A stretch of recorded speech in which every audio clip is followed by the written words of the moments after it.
Wait until we can hear it. There it is. Okay, we are back. Episode 3. We are back at it again with the Undeciders. Wonderful to see you all. I feel like it's been way too long and I hate it. So, thank you guys for listening. I am your DM, Amy, and I am here with Michael. Hello. And Lucas. Hello. And Victoria. Hi. And Danielle. Hello. And Alex. Hello. Well, we're all here. The gang's back together. So we are going to dive right in. Here we go, my friends. Last time we were all here, we started on the shores of Wayward Pool, where Ree found herself to be the only standing member of the Undeciders, surrounded by the unconscious forms of her friend. A mysterious figure appeared in a portal that had been nearby, engaging Ree in conversation and alluding to a past that she wasn't quite sure of. After he had stepped away, another figure appeared in the portal. Our friend Josephine, played by Tess. Thank you for being here, Tess. We miss you already. Yeah. So she made her way, introduced herself to you. There was some awkwardness and some tension for a few minutes before you decided to have a little bit of trust and make your way back to Wayward Pool, showing Josephine the trick to get through the magic barrier to the pool. There was a lot of flirting and innuendo going on, which I'm always a big fan of. For Indai and Josephine made their way out to the island in the middle of Wayward Pool, spending a few quiet moments together before you all reconvened on the shores for a night's rest, where Ree and Josephine had a very intriguing and interesting conversation while the rest of you slept. Once everybody had regained consciousness, healed up, and ready to face the day ahead, you pushed onto the river, where, as per usual, you took entirely too long to decide how to travel down this river, before eventually getting out the big boat, which Ree has been very much looking forward to since you acquired this boat in the first place. The big boat! Indai made himself captain of the boat as we pushed our way down the river, Dash spotting what appeared to be the rumor that you had heard of Lumalurch from somewhere to the northwest, before Echo, paying attention to the side of the river, noticed what appeared to be plants that were pacing the ship as they made their way downriver. You decided to confront this head on, pulling your ship to shore, where you engaged what appeared to be a humanoid made of plants and trees, who explained to you that they were kind of lost and fading in this forest with the loss of their tree. And eventually, after coming to an understanding, this figure gave you a small bag that had seeds in it that could give each of you the Pass Without a Trace spell for an hour. They pointed you towards Little Oak. You made your way following the path of the tree as it crashed through the forest. And as you approached Little Oak, hearing the sound of children's laughter and shouts, and seeing this large tree with painted swings hanging from it and a tree house in its boughs, Josephine seemed to hear some sort of call that the rest of you weren't quite privy to, and leaving behind a hint to their identity, reopened their portal and stepped through to a place where none of you could follow. And that is where we're going to pick up, with Ree and Almric making their way towards Little Oak without Josephine, as Dash, Echo, and Indai make themselves camouflaged in the nearby tree line. So let's start with our hide group What would you all like to do? Undeciders, it's time to decide. I love this part. I want to hide. Where would you like to hide?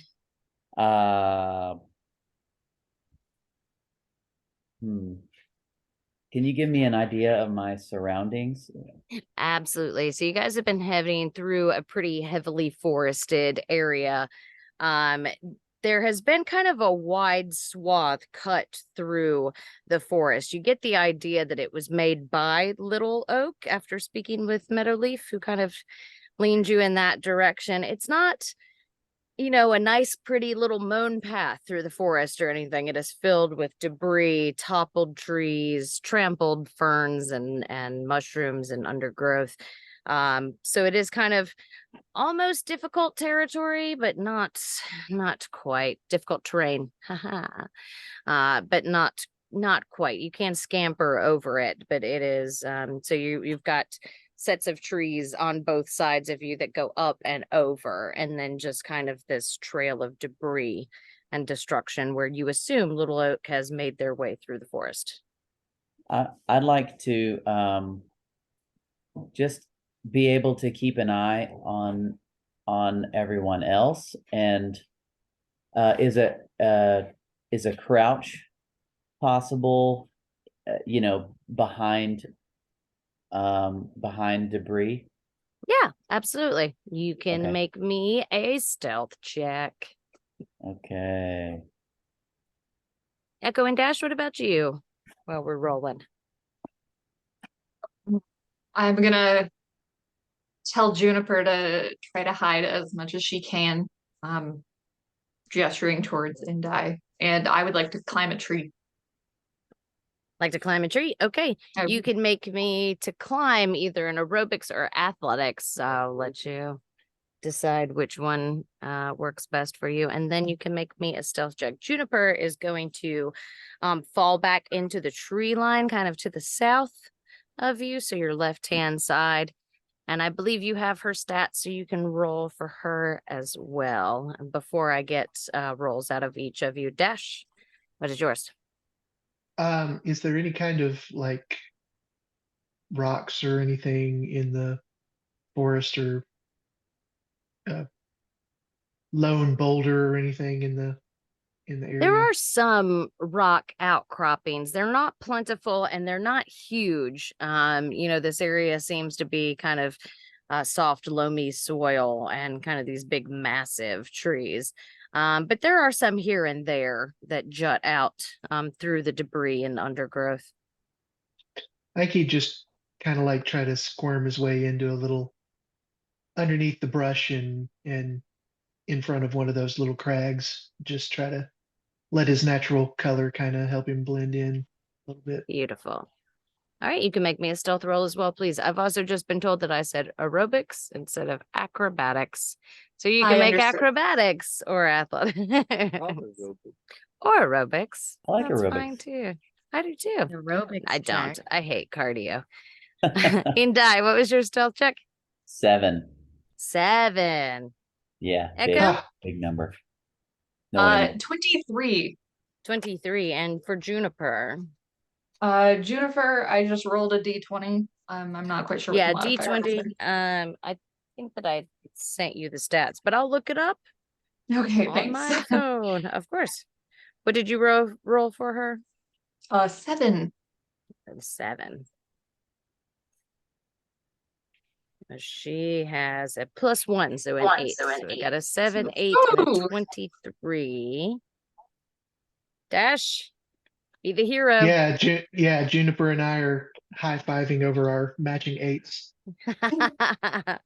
All right. I will keep that in mind while you all scamper to make yourselves as invisible as possible in the undergrowth. We'll switch over to Ree and Omric on your approach to Little Oak. And as you had been making your way up, you had heard kind of the laughter and shouts and giggles of multiple small children somewhere up ahead of you. And you'd seen a couple of forms kind of in the clearing ahead of you. But you had stayed back while Josephine was making their departure. But now the sounds are carrying to you, and you can see them kind of chasing each other around the base of this tree ahead of you. Mhm. What would the two of you like to do?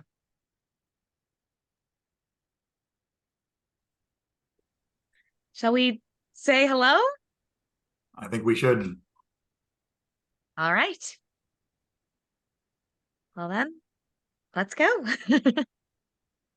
We're going to approach the tree. Yes. Yeah. All right. Are you going to say anything as you approach, or are you just going to approach? When we're close, but like not when they could probably like see us and we can see them, well, I think Ree will probably shout in Sylvan, hello there. Okay. You approach, and the laughter continues. They don't seem to be paying you much attention as you originally approach, as they are engaged in whatever this game is that they're playing amongst themselves. But as you give out this hello to the group ahead of you, all of their heads twist around to look at you, and taking in the sight in front of you, there appears to be like 5 children. I'm sorry, 4 children, and their heads all whip around to you. And one of them, who is kind of like spindly and gangly with like this big afro of brown hair around his head, he gives like a little whistle, and the other 3 children like scamper up these ladders and into the treehouse. And this little figure, he draws like this rusted and notched little blade, and he holds it out to you, and he holds it up in your direction, and he says, "Stand down or face merry hell." Is the hide team able to see what's going on? Yeah, you can see what's going on. As soon as he pulls his blade out, I'd like to pull both of mine out. Okay. That's all. You So are far. armed. I'm armed.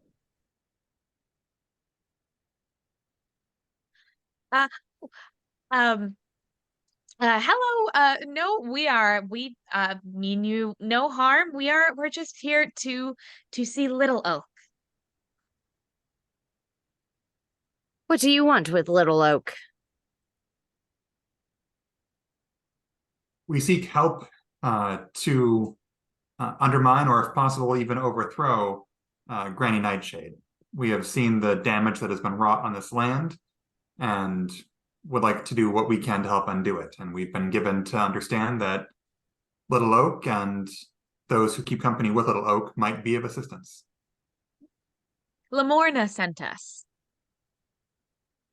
And at that, he kind of drops his blade. He's been kind of lowering it as you've been talking, kind of in like with a confused look over his face. But he drops the blade at the mention of Lamorna, and he goes, "You've seen Lamorna?" Yes. How did you get to her?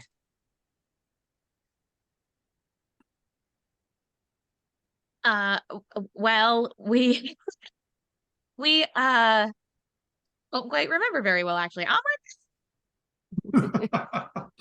Right. I think you'll understand, given her nature and the threat that she's under, that we're not going to necessarily talk too much in detail about that, but we did in fact encounter her, and from her it's how we learned more about what has happened here, what happened to, sorry, I'm just doing a quick check on the name because I botched this last time.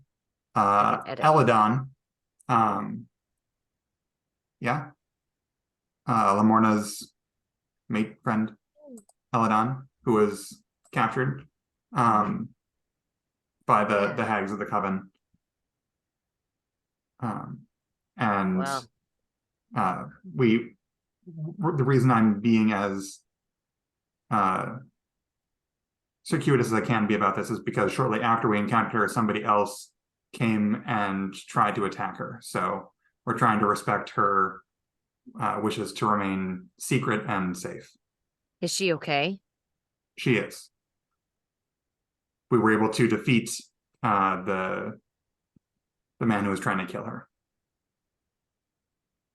Well, maybe that give a reason to that no good goody to try and come and help us for once instead of hiding.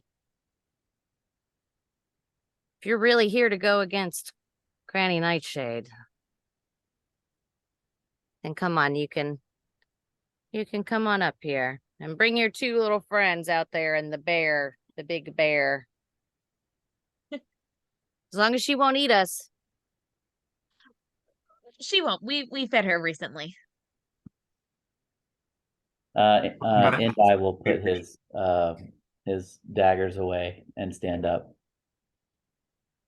And this figure, he puts his blade back away and he approaches the two of you, Ulrich and Ree, and he holds his little hand out and he goes, Will, nice to meet you. Oh, hello. I'm Ree. You can call me Ree. Ree. Well met, Will. I'm Ulrich. Ulrich. You look familiar.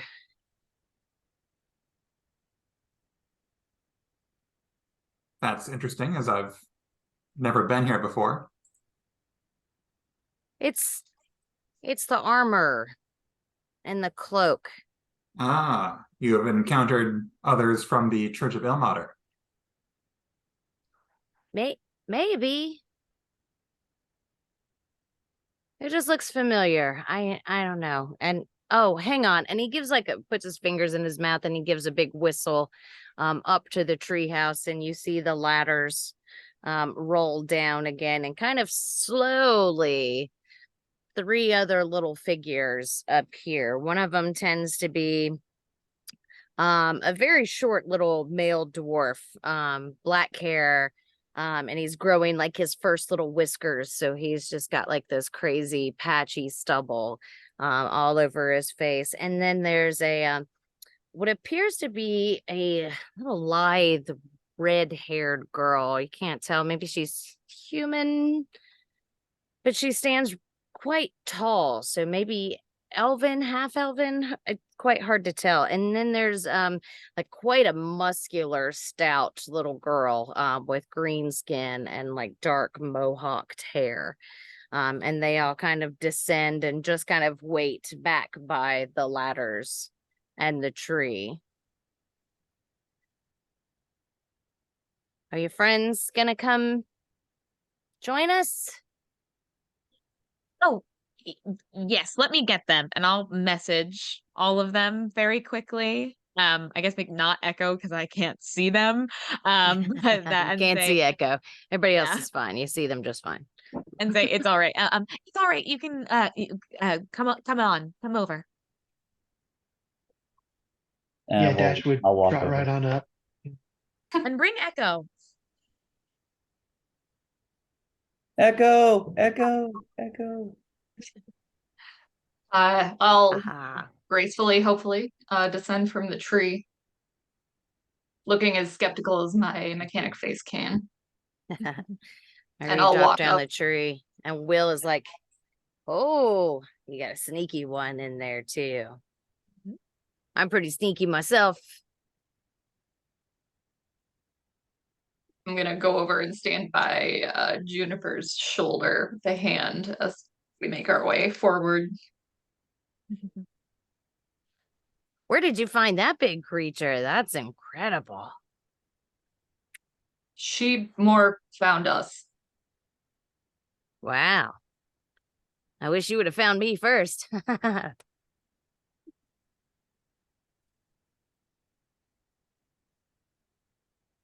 Okay. I'm Will. And he like puffs up his chest and sticks out his little scrawny arm to you. Designation EXO. Designation. That's a big word. You can call me Echo. I like that. That should be a smaller word. I like Echo. Oh, those do. They're crazy looking.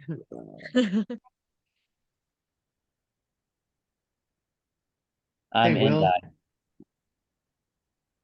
In die? And I'm Dash. Gosh, I do that a lot too. Are you the Will that was on the poster? Oh, I found one of those. Yep, that's me. Are you friends with a very large tree? I mean that tree, and he like holds them back to like this absolutely massive tree with like ladders and swings and a tree house. And he's like, "Yeah, I guess you could say we're friends." Is that little? Managed to complete a mission, looking back at the others.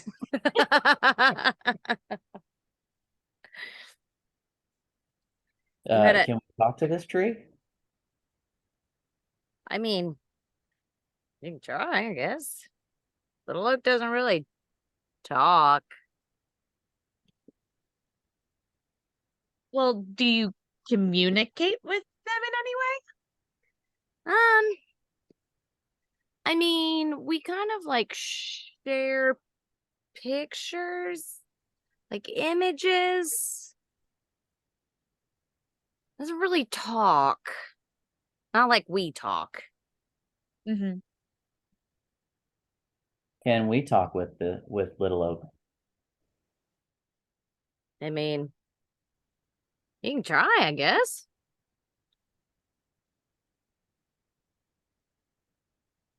Are you going to help us in our mission? Well, I'm kind of in the middle of my own mission. So maybe. And what is your mission? Maybe you should come up to the treehouse. We can talk up there. And I'll just start walking up. So where do we go? Which ladder is mine? Like Will kind of like runs in front of you and he's like, no. This is my treehouse. And I will go first. And you can follow me if you want to come inside. Like the kids behind him are like, yeah, you don't get to go first. Will goes first. And I'll just like give him like as He's like to your stern waist. of an eye as he possibly can. He kind of like backs up into himself for a second and looks over at his friends and he goes, "What? Get it? Just come up, okay?" And he like turns to one of the ladders, the little rope ladders, and starts making his way up the tree. Would you all like to follow? Yeah, I'll follow. Yes. Yep. Yep. Echoes, and I'm gonna look at Juniper and how are you at climbing trees? And Juniper looks at you, and then she looks at the tree, and she looks up at the tree house, and she looks back at you, and she gives you a little like, oof, but her wings just like woof out from her back, and she like gives him a couple of swipes before she lifts just a couple of feet off of the ground, or looking back at you. We will follow. Gonna get on Juniper's back. Okay. Juniper flies up and lands on one of the railings of the treehouse, which like splinters underneath her weight. It doesn't like give, but you feel that crack of the wood underneath you, and the rest of you climb up the ladders behind Will of the Fey Wild and his associates. The floor of the treehouse is covered with blankets and cushions and like piles of straw. Hanging from the like 6-foot ceiling by a rope is a basket, and it holds like apples and berries and sugar cane, and there's like a few crumpled up sheets of parchment in there. In one corner, lying on like this little purple cushion, is a rusty oil can that looks kind of out of place up here. Heaped in another corner is like this super crude unicorn costume made of a polka dot quilt and some sort of piece of wood or ivory or something that has been fashioned into a wooden horn attached to it.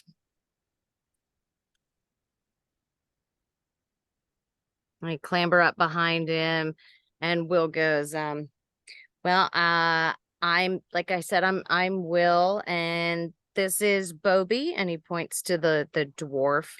And then he points to the lithe little female figure, and he says, and that's Sloane. And then pointing over to the female orc, he says, and that's Zemnor. This is Hello. this is our home. Very cool. It's nice Thanks, to I meet think you so all. too. Thank you for Yeah. welcoming us in. We kind of don't have too much of a choice here. I'm gonna stoop and kind of like look through the doorway if the ceilings are only 6 feet tall. Yes, they are only 6 feet tall, so you would have to hunch to be inside of them. But standing inside the doorway is fine. Like it's just there's no door, there's no curtain. It's just an open like archway that you can peer through and see this kind of warm little space inside. I'd also like to look out and down, do a little check of the perimeter while we're up there. Okay, you can make me a perception check.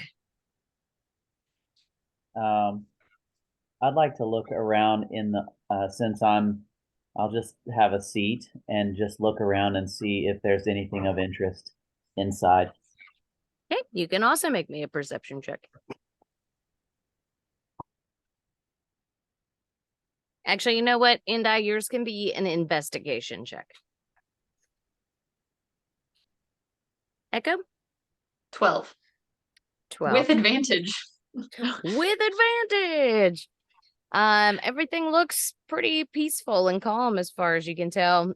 You know, there's the standard like small critters in the underbrush and birds taking to flight up out of the tree canopy, but you don't see anything that immediately draws your concern. I got a Indi? nat 1. A nat 1. It just looks like a bunch of junk, really. A bunch of kids living in a tree That's what I house. thought. All right, and we'll get you up there, and you guys all get yourself settled. And he crosses his arms at you, and he goes, "So, what's your mission?" Which one? You have more than one mission? Echo keeps track of all of our missions. Yes. You have to keep track of your missions? They're not disciplined. That's really unfortunate. You gotta have a nice, disciplined group of people to fulfill these missions. I think you will make a valuable ally. Thank you. Designation. Echo. Yeah.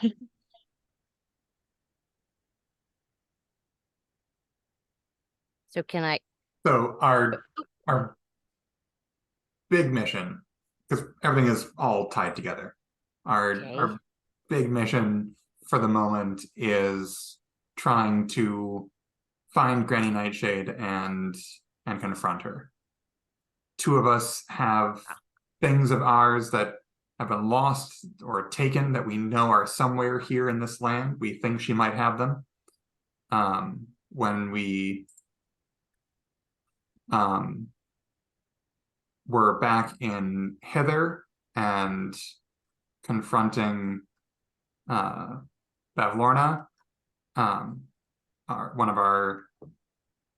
member of our party had what he had lost in her place. So we're thinking that might be something that applies here too. We think it's all part of the same thing.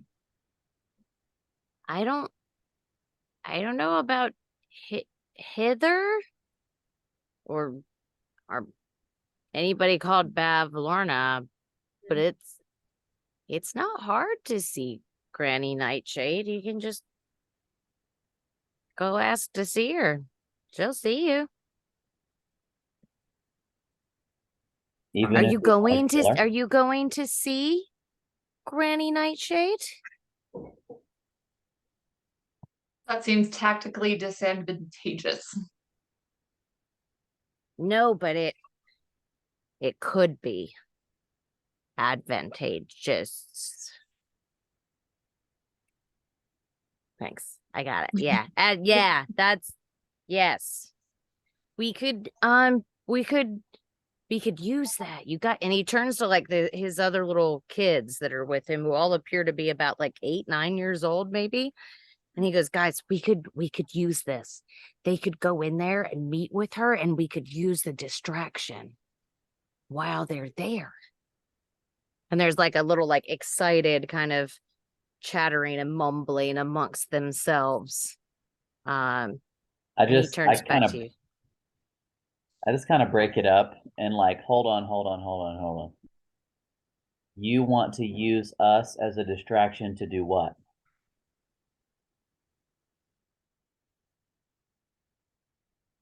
He kind of has this like this look of slight distrust, and he goes back and forth looking at his friends, and he goes, we just need to get in, okay? And if you can keep her distracted while we get in, that would work really nicely for us.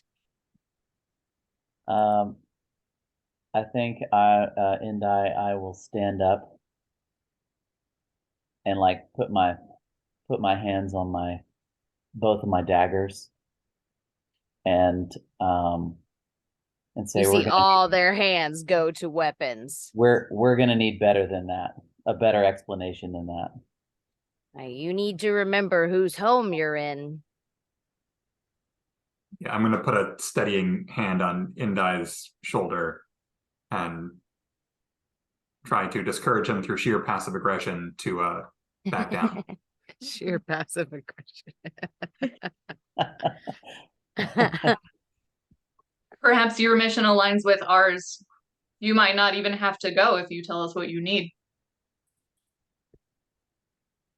And he turns back to his friends. Make a persuasion check. Me? Echo, yes. Me. Uh,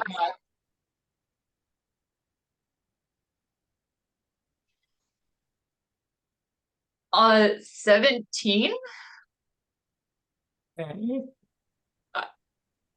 sorry. What? 1 second. Pretty good.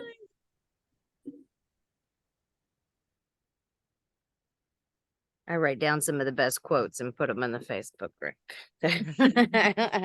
And discourage him with passive aggressive. I like it. All right. So 17. All right. He looks at you for a moment, and he looks around at your companions, and he goes, all right. All of us were once held prisoner in Loomlurch and forced to make these stupid toys. And we all like broke out one at a time. It started with me, and then I went back and helped Bobby and Sloan and Zemnor get out. But like there's more in there, okay? And we're trying to get them out, to get them away from her. One of them, she's been caught and sent back 3 times. And it just gets worse and worse and worse every time we're brought back. And if we can get them out, then they can join us, and we can all live free and happy in the forest, and we don't have to keep doing this. How many of them are there? Last time I was there was 4. But I don't know if she's managed to pull any more out of the carnival or not. The carnival? Yeah, they've got some ties to this carnival that's in like different places, and they can like sometimes pull kids back through that carnival, and they bring them here, and they have to make toys for her. Is that how you got here? Yeah. But this is my home now, and this is where I want to be, and I just want to help them be free here too. Of course. How long have you been here? I don't, and like this look of like you can see like the gears turning and engaging, and he goes, I don't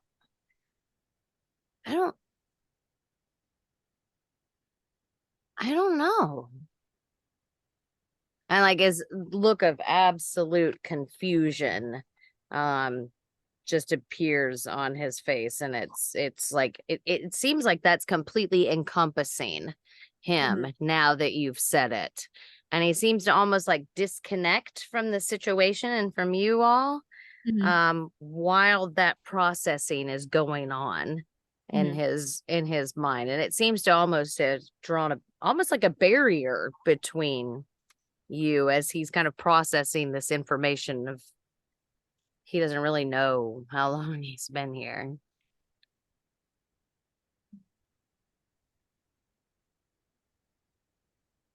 As that happens, I'll crouch down from being literally brushing the ceiling to their height. Yep. And just like gently put a hand on Will's shoulder and be like, "Oh, it's all right. It's He like hard to- startles back when you place a hand on his shoulder. It's all right. Sometimes it's hard to remember those things. Yeah. I forget things all the time." Yeah, I guess. Bree, you can make an insight check. Or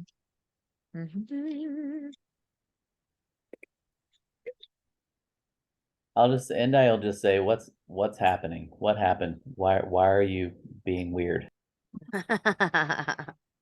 11. 11. Okay. I keep that in mind.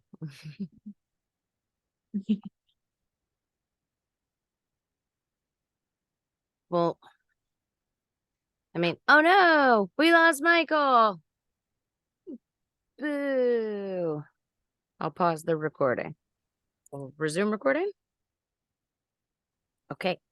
So he goes, well, I mean, if you're going to see her already, like it would really help us because we've been trying to figure out who's going to be on what team, and we didn't want to send anybody by themselves. But if you can help us, then we can get them free, I think. I mean, if we take out Granny Nightshade, then everybody's free, right? Maybe.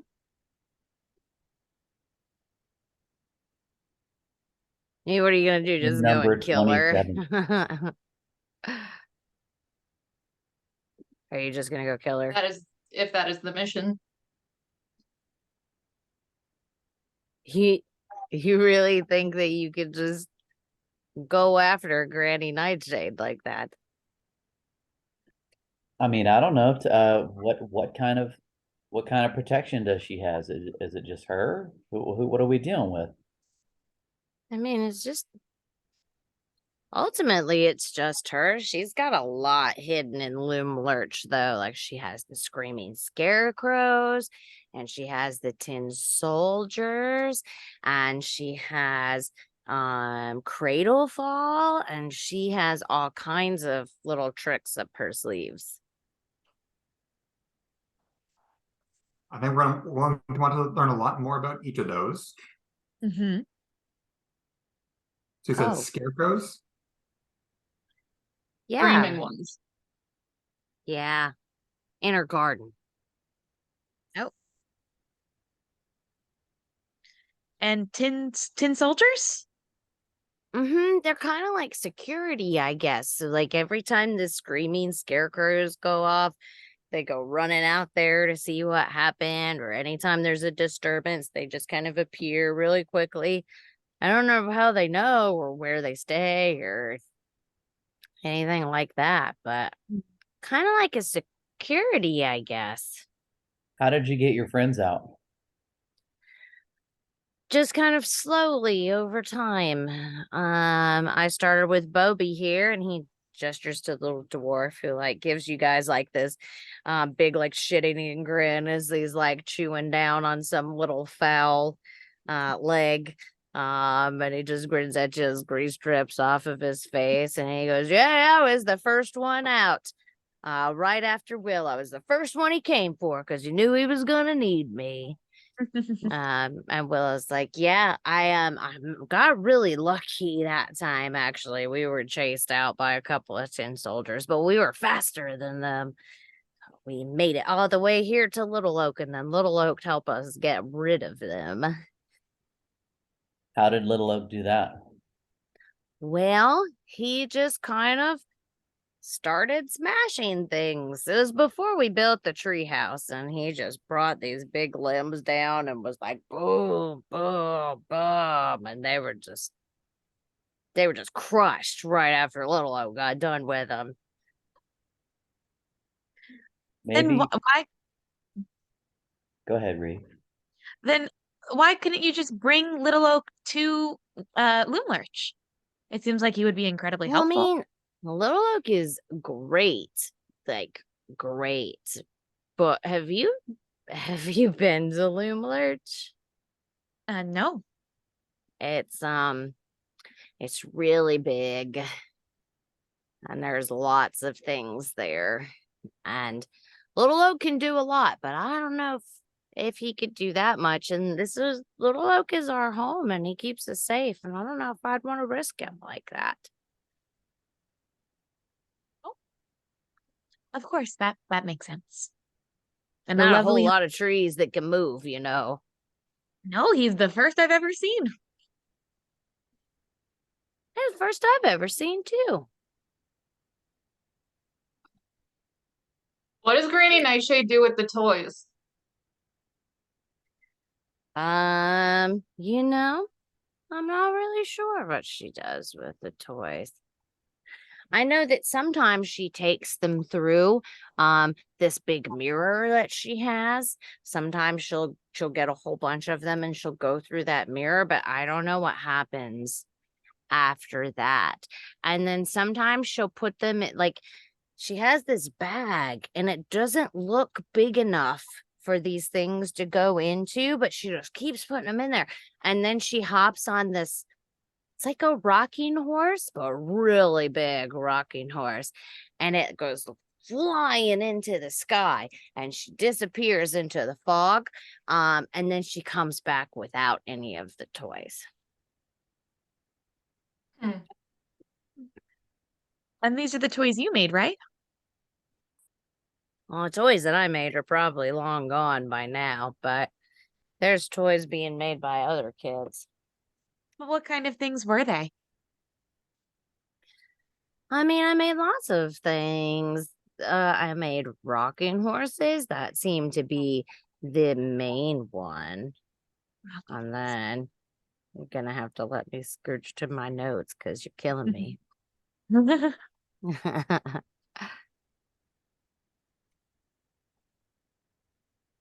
I'm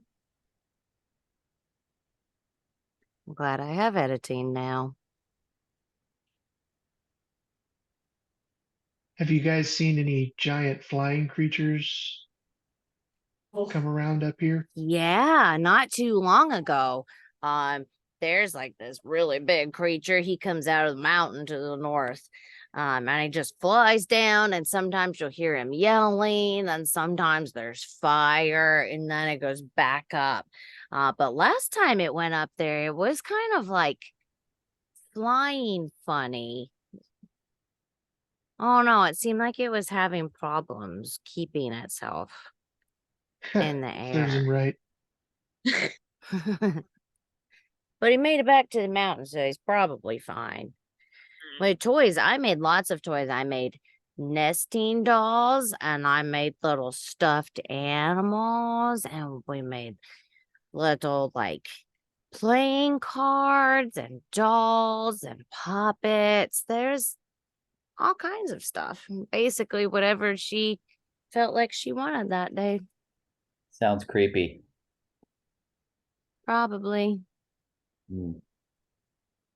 All right, so how do we get in there? Let's do this. And what is the function of these toys? I don't know. She sells some of them in her little shop in Loom Larch, and then she takes some of them into the fog sometimes, and then she takes some of them through the mirror sometimes. I don't know what she does with them on the other side. He has a shop at Loom Lurch? Yeah. Oh. Okay. And these things are valuable. I mean, people pay for them sometimes, mostly the goblins, but they will pay for them. Interesting. Yes, very much so. So are you guys in?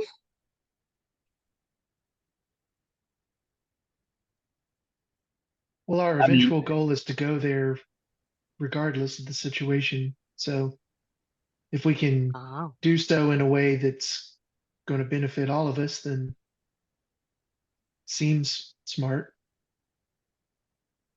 excellent. So here's what I have planned. And he pulls a stick out and he's going to start kind of drawing in the dirt of the floor of this tree house, right? And he goes, okay, so Bobby, Sloan, Zemner, and Star are going to creep through the woods and And they're going to Star. hide just out of sight of the scarecrows, okay? And while they're doing that, I'm going to sneak around to the kitchen. And then while I'm sneaking around, you guys will go into the goblin market and you'll pretend that you're just travelers. Maybe purchase some sweets, I don't know, but arrange for a meeting with Granny Nightshade, okay? And then while you're in the meeting, the other ones are going to sneak up on the scarecrows and make them start screaming. So all the tin soldiers will come running out there. Okay. And then while everyone is distracted, you guys should sneak into the workshop and free anybody in there. And I'll go in to the textile mill and get out anybody that's in there. And then we should all meet back right here at Little Oak. How does that sound? So who is the bait? Well, I guess you guys, technically, since you're going to keep her distracted while we sneak in and get everybody out. Right. But then she'll leave. After her 10 soldiers tell her that there is a problem, she'll leave and go after them. And then you guys can sneak into the workshop. Mm-hmm. But what happens to Bobby, Sloan, and Zemner when the tin soldiers actually come out? They are going to outrun them and make it back to Little Oak before the 10 soldiers catch them. And they've done that before? Oh, yeah. Well, Bobby and Sloan has. This will be the first time Zemnor's going with us. And I heard about Star. Who's Star? Oh, Star. Yeah, I forgot you guys haven't met Star yet. And he like holds his fingers up in his mouth and he gives like a lower pitched whistle this time. And you all hear something kind of like rushing through the underbrush as it approaches. And you don't hear the ladders, but you can hear the sound of something thudding into this tree. And this little creature appears in the door. It almost looks like a kitten, but it has this on the end of its tail is like a Venus flytrap kind of mouth at it. And it very much reminds you of a creature that you saw at the Witchlight Carnival. who Aw, spoke with you. kitty. I'll just like kind of slowly, gently put my hand out. You can make an animal handling check. Yes. Yes.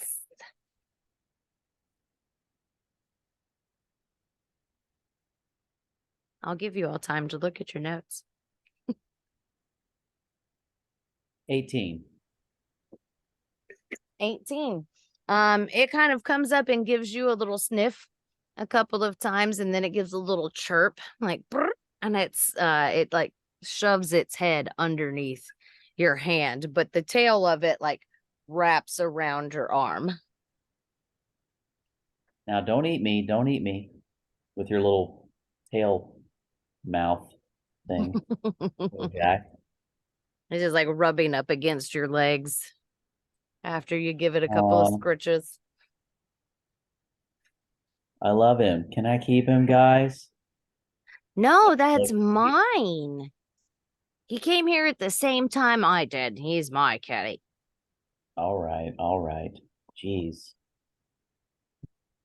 Do they have Why do not? they have a brother or any other litter Not that I mates? know of. Because we did meet someone very like him at the Witchlight Carnival. Really? Hmm. Early ground. Wow. As soon as you say that name, Echo, that cat like whips its head around to you. And it gives you a couple little like meow, meow, meow, meow as it like continues to like do its little butt up towards Indai as he's giving it scritches. Little downward dog. We Nice. met you at a carnival. Turns Just out you looks at you. too were brought here. Just a little time's out, and I'll take this out of the podcast when I go to record it as well. But the one that you saw at the carnival was massive. Like Okay, it this was was much full smaller. grown, big old what I was- cat. That's what I I was mean, wondering. like huge. And this one's like Okay. Whittle bitty. this. What was the name of it little again? bitty. Durlingang? Durlagron Durligron. Little friend. was at the carnival. Oh, yeah. And I think they did tell you a little story. Ugh. I will let you all make a history check. Ooh, I'm good at history. Me too. Does that include me since I wasn't it. part of the carnival part, or no? Nah, you weren't at the carnival, so I don't think you would make the connection. 16. See? Dirty 20. Dirty 20. All right. I will give it to both of you above a 15. Durlagron did tell you about one of its kittens that had gone missing, Star, and gave you his little disco ball.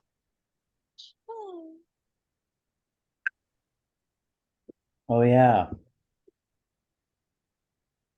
Who has that? I don't have it That in I my. can't tell you. Maybe Reed you was just the only saw one with it. a tag at that point. Maybe you just saw it. That's a real possibility. Because one of the kids, there was a kid that was playing with it and tried to take it. And Durlagon went after them to get that little disco ball back. Oh. God, that was so long ago. Yeah, I was really so can't. long So ago. hard to remember. So long. So Indai will reach on his toward his robe and that one of the pockets that has the potion inside, and he'll with the stitching that the pocket has on it, he'll undo the stitching and get the string and ball it up, and then take the potions and put it in his bag and throw the string at Star. Star instantly starts batting it around on the floor of the treehouse, doing the little like soccer back and forth between their hands as they run across the floor, skittering after it. They seem Do you quite wanna- content to see this little ball of yarn. And Do you want to see your friend again? Your dad? Your mom? pretty distracted with a string ball now. Does anyone speak weird cat? Does anyone speak weird cat? I can, I can. I know I can. Hang on.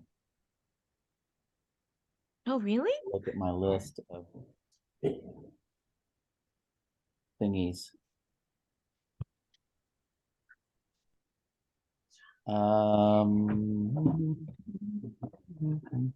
Yeah, my psychic whisper can speak with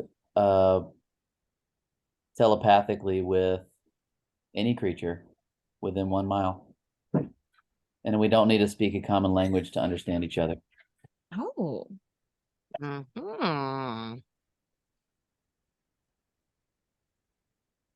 Allow me to look at a thing. Now, Omric, now comes the big question, because this may affect the whole planning stages, but how do you feel about Granny Nightshade's continued existence in this world? Hmm.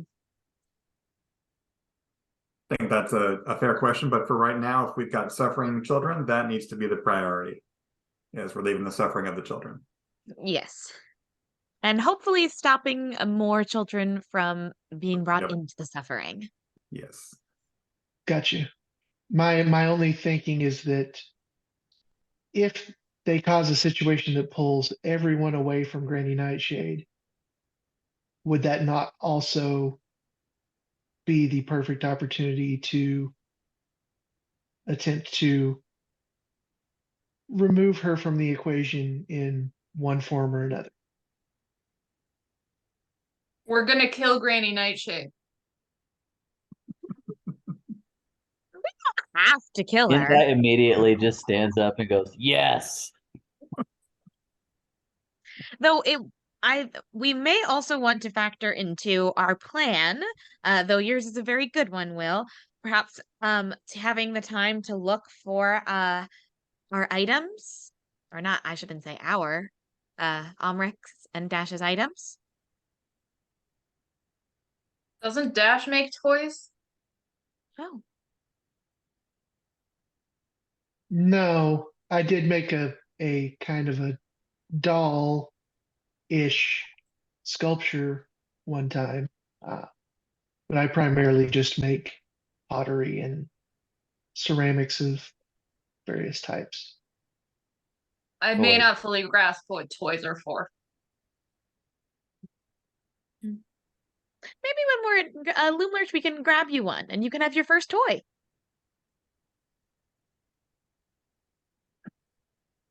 Fascinating. And I was looking at the spell and it says a creature can't use this telepathy if it can't speak any languages. Oh, okay. All And right. this creature does not speak a language. 10-4. 10-4, Darn good it. buddy.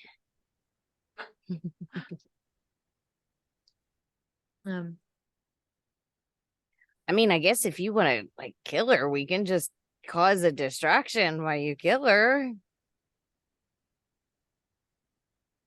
I don't know where your items are. I don't know what Did to you- tell you there. Are you familiar with all of Loomlurch or just a small portion of it? I know most of it, yeah. Did she have any place where she kept like knickknacks? Oh, yeah, definitely in her bedroom. Okay. Oh, good. Good. And is the bedroom far from the workshop? Does she like to work No, sleep actually, close to her work? it's like pretty close to her bedroom. I was never allowed in her bedroom, but I caught a peek of it one time when she didn't know that I was looking. And I know that she has like this really big dollhouse. And like the lid of it like opens and closes, and she keeps lots of little things in that dollhouse. Okay. Well, that sounds like our place. Well, if you guys, I Let's do it. suggest we scout Loom Lurch before we enact a plan. Okay. that's a really good idea. I can draw you a map if you want to know where to go. But if you just want to meet with Granny Nightshade, you can go right into the market and you can talk to Chucklehead and he'll make an appointment with her. And then you can go see her there. Is she amiable to guests? She sees guests pretty often, yeah. And do they leave after she sees them? Most of them.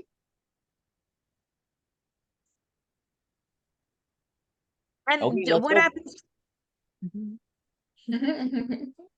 Every time.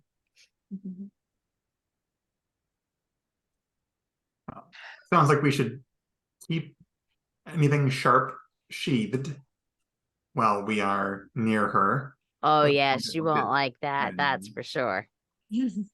And yes, a map and any other information we can have about what else might be protecting things would be good. I think you mentioned something called Cradle Fall. Oh, Cradlefall, yeah, that's her pet.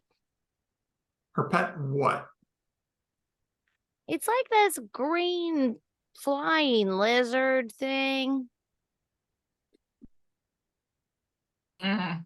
Similar to the one that comes out of the big thing that comes out of the mountains, or no? Oh, no, not that big. No, no.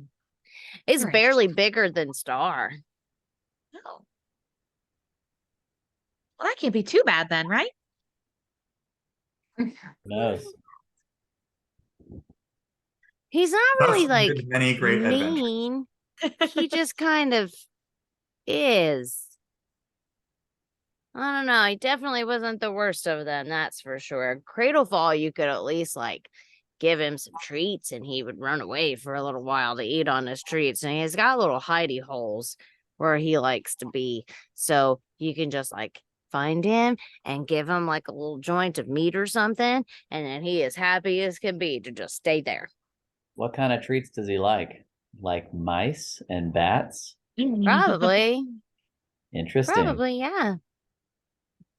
I used to bring him like mutton chops, like every time we'd get a sheep in and she didn't like a certain cut of it. So I would like take it off and I would give it to Cradlefall.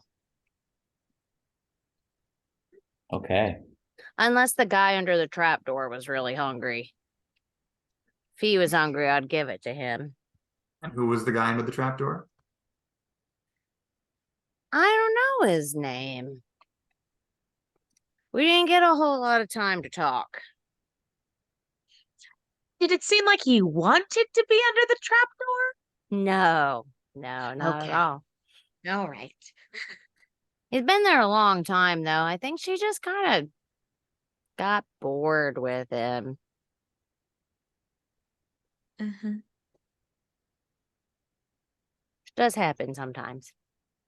Yeah, oh, for sure. Yeah, I get bored Especially if she sometimes. has so too. many toys. She does have a lot of toys. Are toys edible? I guess it depends on how hungry you are. But their I primary don't- function is not usually to be eaten. No. But if you go like into the goblin market, they have lots of really good candy there. So you said that Cradle Fall is not the worst of the things at No. Large by a long shot. Who or what No. would be the worst? Well, I think it sounds like we have a plan. Chuckleheads. But I do have a plan. If you could just follow the plan, we could absolutely make this happen. I don't know. Chucklehead's pretty bad, but he's harder on the goblins than he was on the kids. I mean, she's really the worst. Kitty, I see a kitty. Sorry. I guess Granny Nightshade's really the worst. She's the one that does all the the bad stuff. Do the goblins work with the kids? No, they have their own workshops where they make their own candy. Now, Chucklehead, who is over the goblins, he works for Granny Nightshade. But I've And do the also heard goblins- rumors that he wasn't very happy with her lately. And are the Why? goblins happy? The goblins are happy as long as they're making money. And Granny Nightshade pays them. No, the travelers who come through and frequent their shops and buy their candy, they give them money. Gotcha. And do you know why Chucklehead is less happy with Granny recently? I don't really know. I just heard that he wasn't as forthcoming with her as he had been. Been spending a lot of time around the kitchens lately. I don't know why. That's kind of weird. He was never at the kitchens when I was there.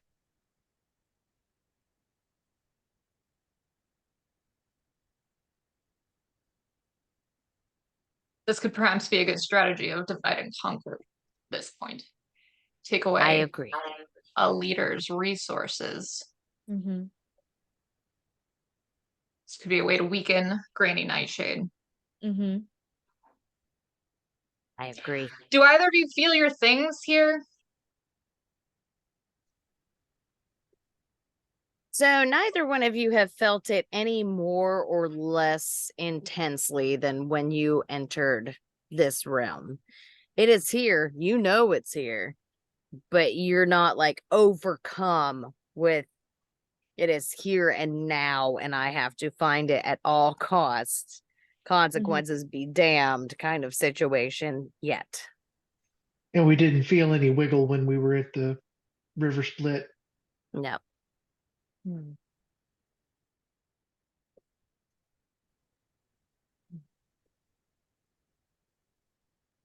All right. I've got one last question. Okay. What's the deal with the oil can? What's the deal? Oh, that's Squirt. The oil can has a name? Yeah. Is the oil can alive? Yeah, of course he is. Oh. And he goes over to the oil can on the cushion and he kind of like gives it a little poke. Squirt, Squirt, get up. It's time to wake up. Come on, let's go. We have guests. And the oil can kind of like harumps itself up into its upright position. And it's got like a couple little drops of oil that fall out of its little spout. And it gives you like this really grumpy, frowny kind of look. He's like, why are you bothering me? He's like, we've got Wow. guests, Squirt. Have to be nice to them. They're going to help us get the kids from Granny Nightshade. I don't care about the kids. What do they want? I'm tired.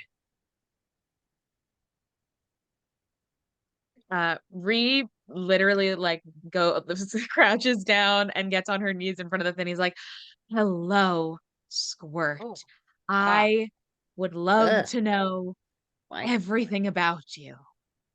Why are you in my face, big one? I'm so sorry. I try and Back up. and like Yeah, lean I don't away. like you being in my space. No, I'm so sorry. You're just I've never seen anything quite like you. And you can fully talk. Yeah. Echo, you always gonna been- start You. checking their joints. Had a couple little pops and creaks there. Have you always been like this, or were you given the sentience? I don't know. I've been me as long as I remember being me.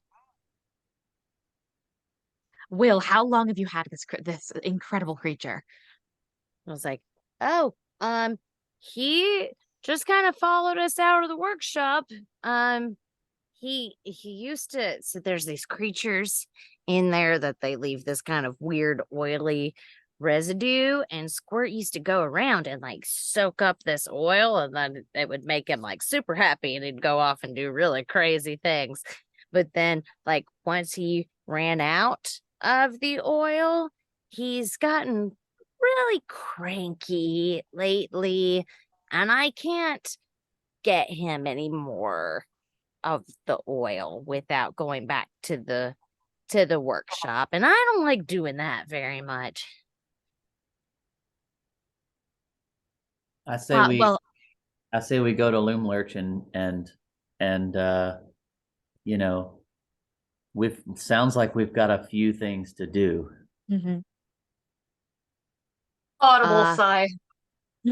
Audible sigh. I'm adding it to Well, the list. That's great. I'm really glad you're adding it to the list. But I think that you all should just spend the night here, and we'll get up and go first thing in the morning before a whole lot of people get to the goblin market. Agreed. Sounds like a good plan to me. Okay. Okay? Okay. And the little Mhm. oil can, he comes like like up to you guys, hopping on his little bunny. He goes, "Hey, if you're going to Loom Lurch and you get me some more boggle oil, I will take you wherever you want to go." How will you do that? I mean, I can get through the fog. You can? Alright. Yeah. Boggle oil. Yeah. They tend to be in the kitchen. It's where the Okay. boggles like to hang out. The boggles. And those are the creatures that leak the oil.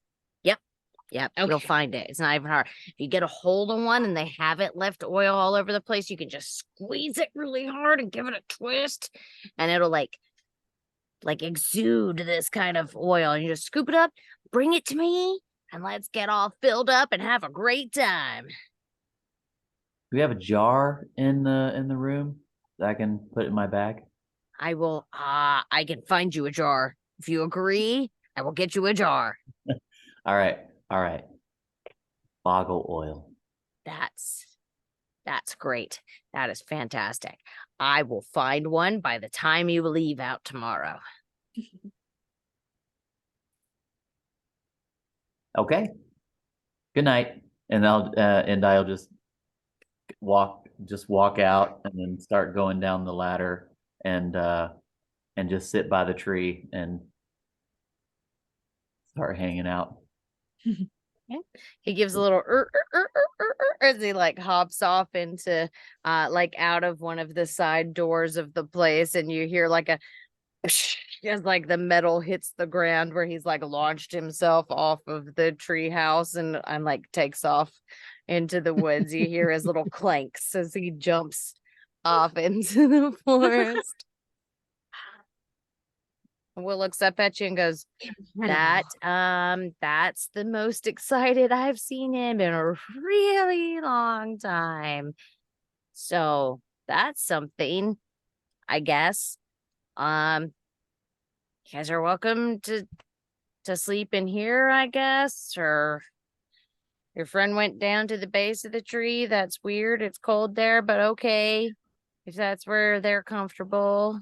Sure. Well, how close would we be able to build a fire down there that without making our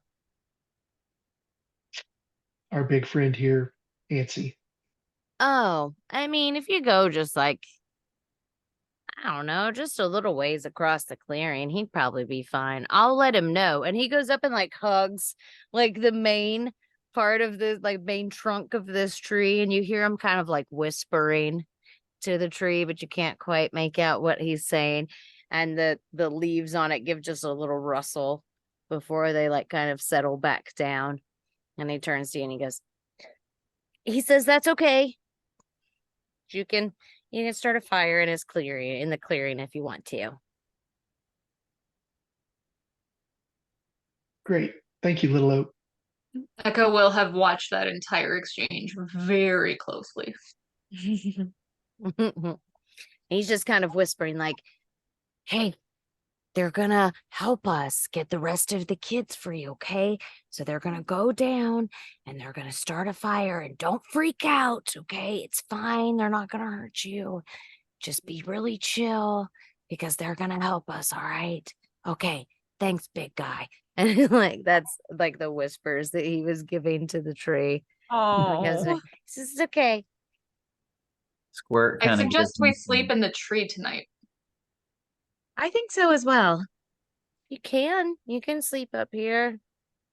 Not a whole lot of space, but we'll make do.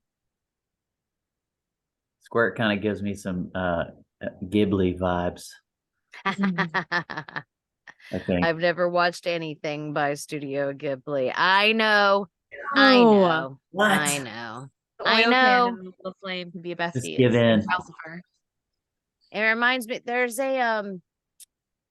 some sort of cartoon and I can't remember what it is, but it's awful. Like, I mean, it's great, but it's horrendous at the same time. And it has a little animated oil can in it. And I cannot remember what it's called to save my life, but that's what's been in my head the whole time I've been, but I'll find it on break and let you know what it was. Will, now that you all have kind of established this kind of stalemate and kind of understanding between your two groups of people. Oh, baby kitty, baby. Kitten. And now that you guys have kind of established this understanding between your two groups, he turns back to the rest of his little friends and they start having just a quiet conversation as he kind of stokes this little almost like a wood stove, like a triangle kind that has a very small pipe that goes up out of the ceiling before he stokes the fire, and begins to prep a small meal of like root vegetables and fruits amongst his friends, and they kind of fall into this easy end of day ritual. And you guys can make yourselves as comfortable as you'd like, wherever you'd like. And I just kind of fell asleep at the base of the tree while he was waiting for everybody to do their thing. Already. Yeah, Anybody else? Dash was just going to go down to where Endai was and just see that he's snoring away down there, and is just going to go about and start building a little fire and just kind of chill out and do a little meditating and see what happens. Excellent. The rest of you?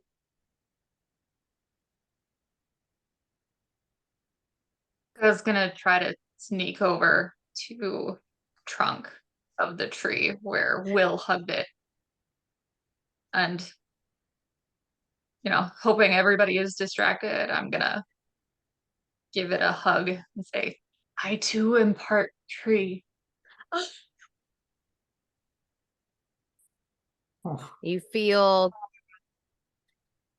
a slight breeze across one side of your face, and you hear it whistle in one of your ears. And after just a moment, you feel like a slender little branch, like one of the lower ones, has reached itself around your torso and kind of a little hug, and it's pulled you Aw. just a bit closer to the tree, and you feel the leaves kind of against your face. I think this will be a rare Echo smile. oh. Oh. Can I make a Perhaps. perception check for it? Perhaps the first time there's been a true smile since Echo has been part of this group. Aw. Right. Then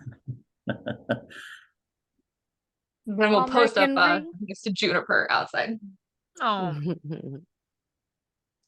And you notice that Juniper, as you come down, it's almost as if the roots of this tree have curved themselves to create kind of like a rough nest in the ground, and Juniper has kind of snuggled themselves up, and you see some of their feathers like intertwined with the tree roots, and she has just snuggled herself down into this little oval, and is very happy on her back, like doing the little rolls back and forth on the ground. You kind of move in, it's almost as if the tree roots kind of expand to create a place for you next to Echo as well, or next to Juniper as well. Amrik and Ree? Ree is just going to try and is going to help the children with their ritual as much as possible, and probably like get in the way because she feels bad that like these little kids have to like make their own food and stuff. But we'll just try and help the children as much as possible.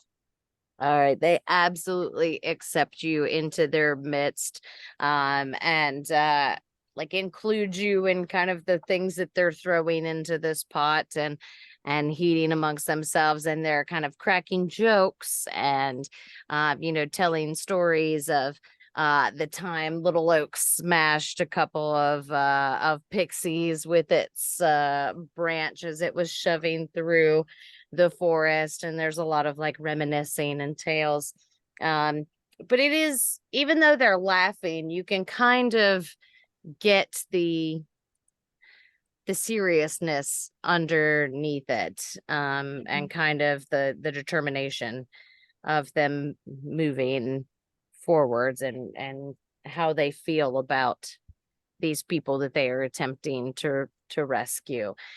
But since you were helping them, I would like you to go ahead and make me another insight roll. Okay, for sure. That one. Okay. Everything seems fine. Oh man, How's we're saving all our Michael good doing rolls there? for the fight. Yeah, I guess Right. so. I That's great. would like to like while they're doing those stories and things like that, even though I think everything's fine, ask them, you have, this is such a lovely home that you all have together, but Thanks. and you're quite certain that you all want to stay here? It's possible we could, if you think you came from the carnival, you could go back to the carnival. Ah. Will pops up and he goes, well, this is my home. I like it here. I've been here a really long time, I think, and I don't really remember anywhere else. I want to be here. Mhm. I don't speak for everybody, of course, but this is where I'd want to stay. And all the rest of them kind of like, oh yeah, me too. This is where I want to be. Absolutely. This is my home. I love it here. Like, why would anybody want to be anywhere else? And they're just kind of a cacophony of agreement, talking to Would each other. would you like to remember anything before this? Um, I don't know. Because I don't know if it will work, but I studied magic a little bit, and I think I could maybe, if you gave me permission, go into your thoughts and try and help you remember things from before you were here. I mean, sure, I guess. If you would like to know where you came from before, aren't you a little curious? I haven't really thought about it. Really.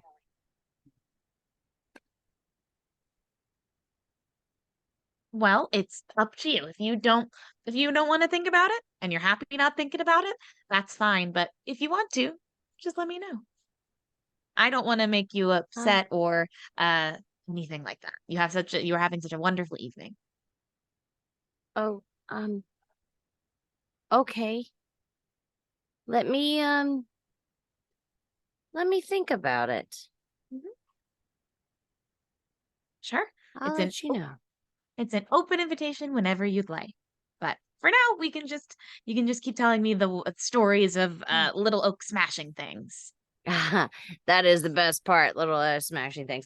There was one time that we came upon these little motes of light up in the street, and he just launches into this tale of daring do, and you get the idea that part of it is probably quite exaggerated in the retelling of it, but it is entertaining nonetheless, as he makes the rest of the children kind of laugh pretty much uproariously until they really can't do anything but fall on their sides laughing at these tales and these stories. Yes. And they go on to spend the rest of the evening eating and laughing and telling little stories amongst themselves. And Ulrich, Ripley. He doesn't like it when kitties are eating. He wants to eat. All right. Ulrich, what are you doing with your evening? So I think similarly to Dash, finding an opportunity for some meditation, and probably after having a chance to eat, but before going to sleep, we'll do the daily reflection, if this is an appropriate time to talk through that. Sure, yes. Go ahead and tell me about your reflection. Yeah. So Omric's daily reflection today is going to be thinking back to our encounter with Meadowlark. Is that right? Right? Meadowleaf. Meadowleaf. The plant person we encountered earlier, who is without her home and cannot get a new one. And so this is Omric grappling with something that he obviously wasn't there to prevent, but also doesn't have a good way to try to help make right. And so trying to sit with that, and then reflecting on Dash's question earlier about how do we deal with Granny Nightshade when we encounter her, knowing that she's going to keep causing this suffering, kind of grappling with how do you balance being the one to inflict harm on someone else with stopping this kind of systemic suffering that's going to keep happening while this person is still in this position of power. So probably not going to come to a resolution on that. That would be far too clean and simple, but certainly something that's taking up a lot of the rumination time tonight. Beautiful. All right. Through your various adventures and misadventures, the evening passes, and you all find yourself coming to rest somewhere near and or in Little Oak. And the night passes quietly. And that is where we're going to go ahead and take our quick little break. So let's go ahead and take about 5. Get your drinks, get your snacks, do your things, and we'll come back in just a few minutes. Yay. Do it. All right, we are back. And my puppy Hadley is very unhappy. So if there are any barks or whines or anything in the background, I apologize in advance. He's just not a happy puppy this evening. So, all right, we are back. You all have just spent the night in Will of the Fey Wild's treehouse in the branches of Little Oak, in various locations and with various situations. But the new day greets you. You are all rested. You have completed a long rest, refreshed and renewed. A new day greets you. What would you like to do, my friends? Let's go to Loon Lurch. Dun, dun, dun. Dun, dun, Once again, dun. I suggest we scout in the marketplace first. Sounds like a good plan. Victoria, I Probably- saw you talking, but I couldn't hear you. So I don't know if you have your mic muted or something. I do. I pressed the little button. And look for Chucklehead, Chuckleface, Chucklehead. Chucklehead. Chucklehead. Chuckleface. Chuckleface. Well, I mean, like I suppose the head is on the face. No, the face is on the head. Anyway, Probably let's both, go to yeah. Loon Lurch. Yeah. All right, Will and the rest of the Getaway Gang are rousing themselves and stretching. There is a breakfast being prepared over the coals from the previous evening's fire. And he greets each of you with a plate of your own, chipped and banged and twisted, but a nice cozy little meal. Not, the fanciest in the world, but it fills your tummies. I'm Is gonna that hand mine to Juniper. She eagerly takes it off of the plate and creates a couple of new punctures in the plate with her teeth where she's clamped down on it. We Juniper? greatly Not the appreciate plate. your hospitality, Will. Oh, yeah. I mean, it's the least we can do if you guys are going to help us out.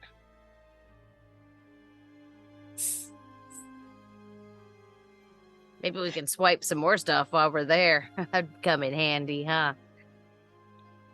I'm all over the swiping. Yeah, she probably has more than she needs. Probably. So we're gonna scout ahead. Well, I figured we could all travel there together. And then you guys can branch off to do whatever it is you're gonna do, make your arrangements to meet with her, check out the space. Mm-hmm. Okay, let's go. Should we give them one Yeah. of the sending stones to signal? What's a sending stone? You can send messages. Yes. Oh, that's convenient. Wouldn't mind having one of those myself. That's nice. No swiping. Oh, I wouldn't swipe for people helping us.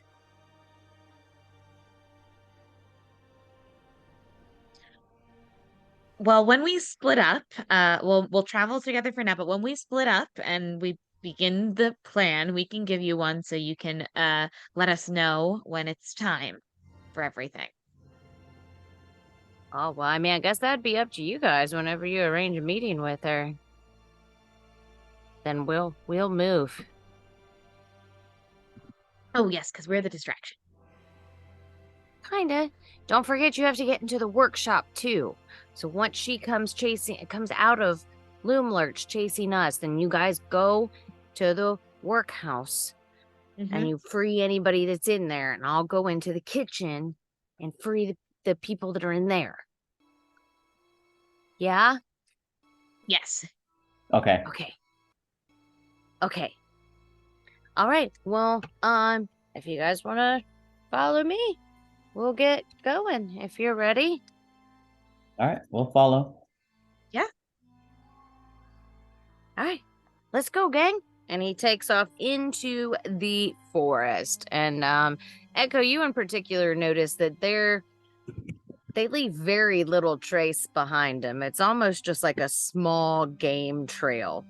Is what it would have appeared to as you if you had been out scouting this area of the forest. And they take off and start traveling into the forest. After about an hour or so, you begin to hear the sounds of the river from ahead of you, and continuing to push on behind Will and his gang. You eventually come to what appears to be a very rickety, handmade kind of bridge across this river. And Will and the rest of them approach it pretty much without caution. Will goes first across them, and you see them each pause and let Will get all the way across the bridge before Sloane comes out behind them and makes her way cautiously across it. And they continue to file just one at a time, kind of across this bridge. But nobody really says anything to you about it. They just proceed across this bridge.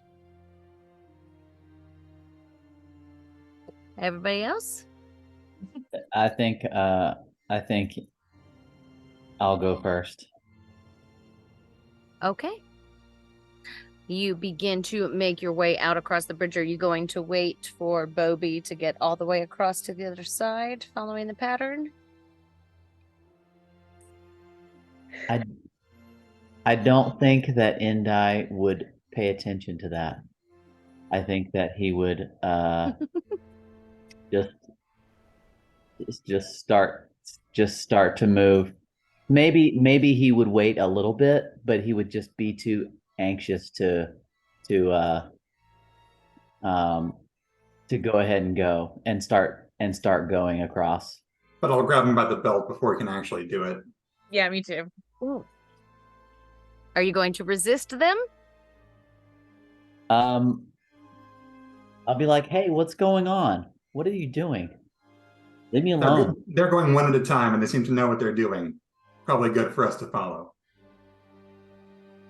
I also You will follow. Fine, I'll wait. All And then right. while we're waiting for them to, like, for Bobby to get all the way across, can I make some kind of check to see if it's going to be okay for full-grown adults or like people who aren't children? Yes, you can. Make an investigation check, please. Okay, I'm going to use this one. Okay, 18. Forgot I was recording.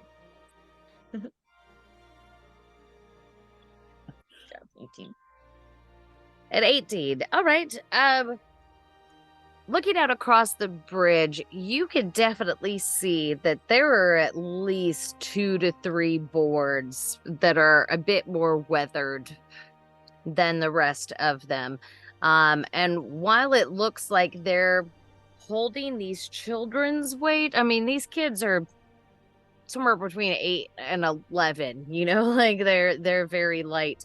And even they seem to give them just like a quick little step across them, or completely step across if at all possible at that point. So there are a few boards that may not hold full adult weight, but especially someone like Echo or Omrek. Mm-hmm. I'd like to investigate the bridge as well. Okay, you can make an investigation check as well.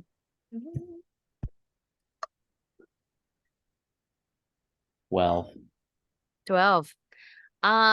You see one of the boards that looks a bit more weathered than the other, but maybe you're just a little bit short-sighted and can't quite see the ones on the far side of the bridge, but you see the one closest to you. After they're done crossing, I'll go ahead and start crossing, making sure that I miss that one board. Yeah. Okay. And as he goes, can I call out to him and be like, oh, watch out for that one when he approaches the other ones? Yes, you absolutely can. with the assistance of having spotted all of the weak points across this bridge, you manage to make your way across easily. And come up behind Bobby, and they're all kind of like standing there with their packs waiting for the rest of you to cross. And how long is this bridge? Oh, it spans like a good 50, 60 feet across this river. Okay. But Indai made it across pretty easily. I'll just share after Endai gets across. I'll just share. I think that we should be able to cross it. There's just a couple of spots that some of us, not looking directly or for too long, but like Eyes Echo and Amrik should probably be careful around. I can call them out as we go across, or if there's another way you want to go across. Yeah. Are we making decisions about how to cross a river again? I just don't want you to fall into the river, Echo. I will immediately crawl on Juniper's back. Yes, I think that's a good idea. Have we established that Juniper can hold me simultaneously? In the carriage? I mean, you know that you can fall with some grace, but you don't know about launching upwards and making it across. Yeah. It's totally up to you. Maybe ask Juniper to come back for me.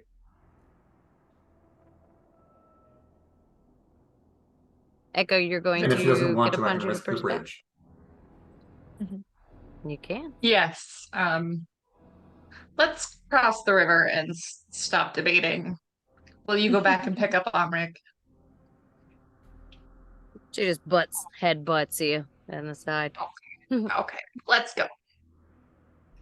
All right. You climb upon her back. Yes, your finger has gone blurry on a disappearing finger. You climb up on Juniper's back and she launches herself up into the air. The carriage behind it immediately swings and drops underneath her. And she kind of gives a little jolt from the weight as it pulls her down. But she does strugglingly make her way across this river and manage to land with a crash and a bump on the other side. Okay, let's get you unhooked, okay? You're going to unhook her. With lots of head scratches.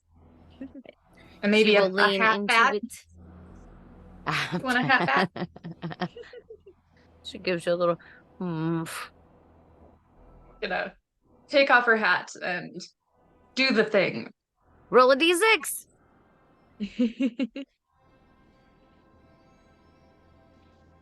It's a 1. It's a What? 1. All right. So, a little squeak and the little leathery form of the bat comes crawling up out of it, and she chomps down upon it with a very satisfying sort of crunch now that she's unhooked from the chariot, and she gives herself a little shake, and a little coating of dust flies off of her coat, and she takes off into the air back across to the other side of the river, where she'll drop a shoulder to Amrik. So now we've got Echo and Indai across the river. I will climb on board Juniper. Okay. She will throw herself into the air back across to where Echo waits for her. You have made it across. Ree and Dash, how are we crossing the river? I'll just cross the bridge and just take care to hop over the little steps that I went on that I Excellent. noticed. Very nice. You make your way safely to the other side of the river, avoiding carefully the places that you had made note of before you started to cross. And And then Dash? Dash will just try to mimic what Ree did. All right. Yeah, after watching her carefully make her way across and noting when she had yelled to Indai as he was crossing as well too, you also make your way across the river upon this little bridge. And you were all safely gathered on the other side of the river. And once you land, Will was like, all right, guys, not too much further now. And he pushes into the woods to the south. No real trail or anything along those lines. He just makes his way through. I will catch up to Will and ask him if there's anything in the river that they were trying to not to avoid, trying to avoid.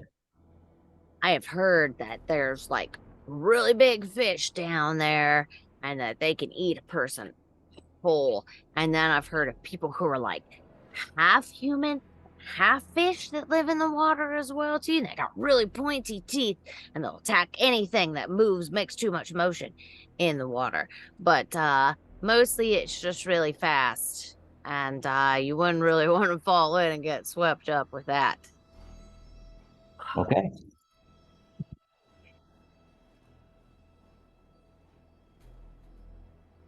All right. You guys all follow Will off into the forest? Are we going to hook Juniper back to the chariot? Does it look like the chariot will fit into the woods? Tightly and with careful navigation. Doesn't anyone have a spell to shrink this thing? Ree quickly like flips through her book and is like, well, yes, but it would take me like I'd have to sit down and study it for a while, so I'll try. I'm sorry. We should have left it back with Really little Oak. ashamed.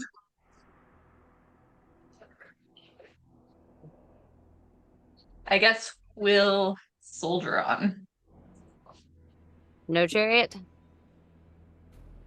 We'll try to bring it. Okay.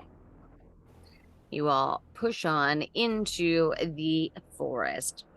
It takes another couple of hours, and you're starting to move into late morning towards noon when you all begin to notice a plume of smoke breaking through the canopy of the trees somewhere ahead of you as you're kind of looking down on a smaller valley. You all push down into the forest, and after another couple of hours, you proceed to an area where the forest is at its darkest that you've seen it. Up ahead, a colossal dead oak lies on its side. 3 living trees grow naturally out of the fallen remains. Their shapes kind of resemble towers with candlelit windows that twinkle in the gloom, and there's wooden balconies encircling the gnarled branches. On one side of the fallen tree, firelight spills from a pair of quaint little storefront windows that illuminate a clearing that's filled with merchant stalls. I think Endai will just walk straight up to the first merchant he sees. Okay.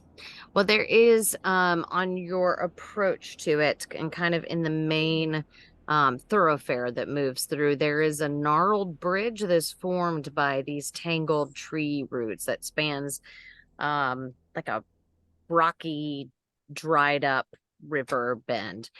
River bed. Blah, blah, blah. There are 3 stalls that are selling candy that's in this clearing that's lit by the windows that's carved into the giant fallen tree. There are 2 goblins that appear to be working in each stall, and the whole enterprise is watched closely by a slightly larger goblin that appears to have like a toffee apple for its head. And he's like muttering quietly to himself as he makes his way around the stalls. Hmm. Um, hmm. I'll say, so what are you selling? Oh, hello there, traveler. Come on in. We've got lots of sweets for you. You should most definitely try one of these. You'll never find better candy anywhere in Prismere. Like looking at the tables, there's like these like beetles that are encased in this hard candy, and there's like lollipops that are made from like compacted ants, and there's like worms that are placed in some sort of jelly, so they're like gummy worms, but they have actual worms inside of them. There's little like scorpions set in things, and there's like these graying mushrooms that are springing up out of these little candy bars, like a cereal bar, basically. Uh, Never find candy anywhere like this. As soon as I see the mushroom candy bar, I kind of wince and just turn my head away, and I look at the ant lollipops. How much for these? Oh, what you got? What do you want? I don't know. I like little things. Okay. All right. Let me look at my inventory here. It's like this little goblin girl with like these dark black braids that come down. And she's wearing these just kind of tattered cream and brown, like burlap kind of clothes. And she is just like eagerly showing you all of her wares and like this unnatural wide grin on her face. Okay. I will reach into my bag.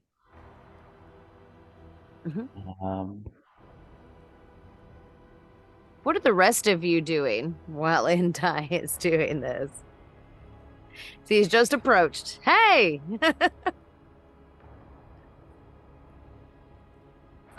Juniper and I, being some of the most conspicuous beings around here, presumably gonna linger towards the back of the group. Makes sense. I'll reveal a box of eyes. Go. Oh, yes, that's good. Yes, I'll happily trade you a lollipop for that. How many lollipops? Let me see it. I'll hand it to you, to him. Unscrew it and start dumping eyes out of it and counting them. 3 lollipops. 4. No less. 3 and a beetle, and you got yourself a deal. Deal.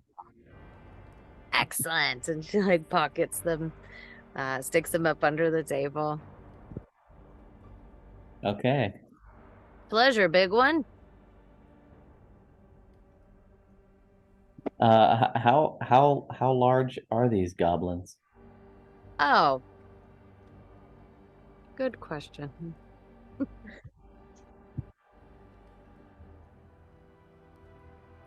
about 3.5 feet. Gotcha.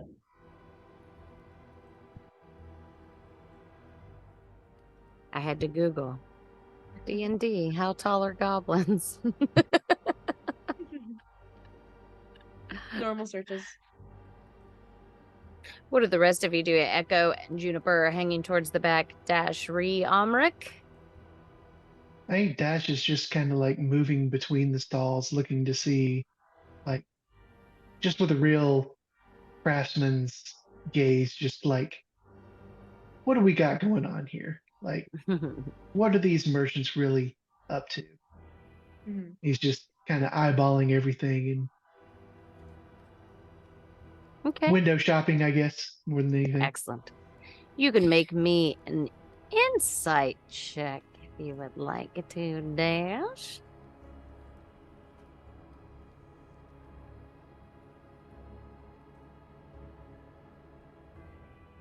Oh, you're muted.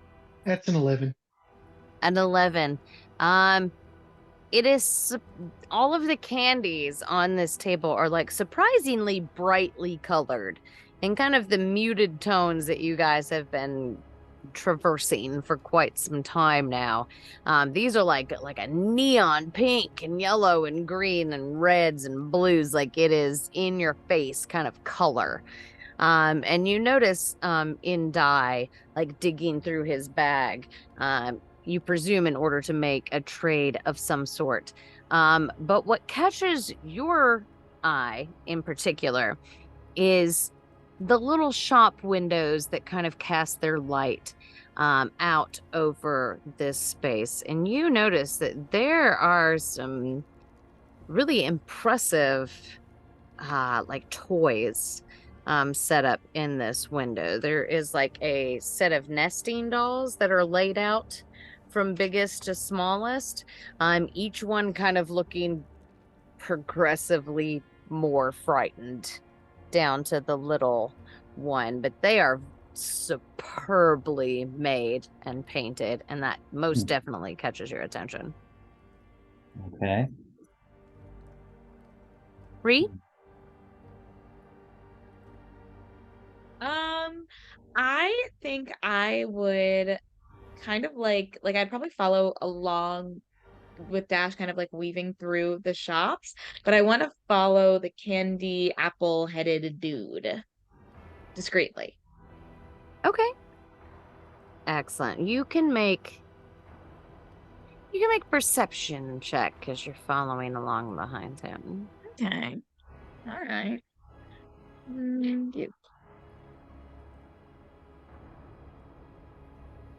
What are you? Oh, great. 21.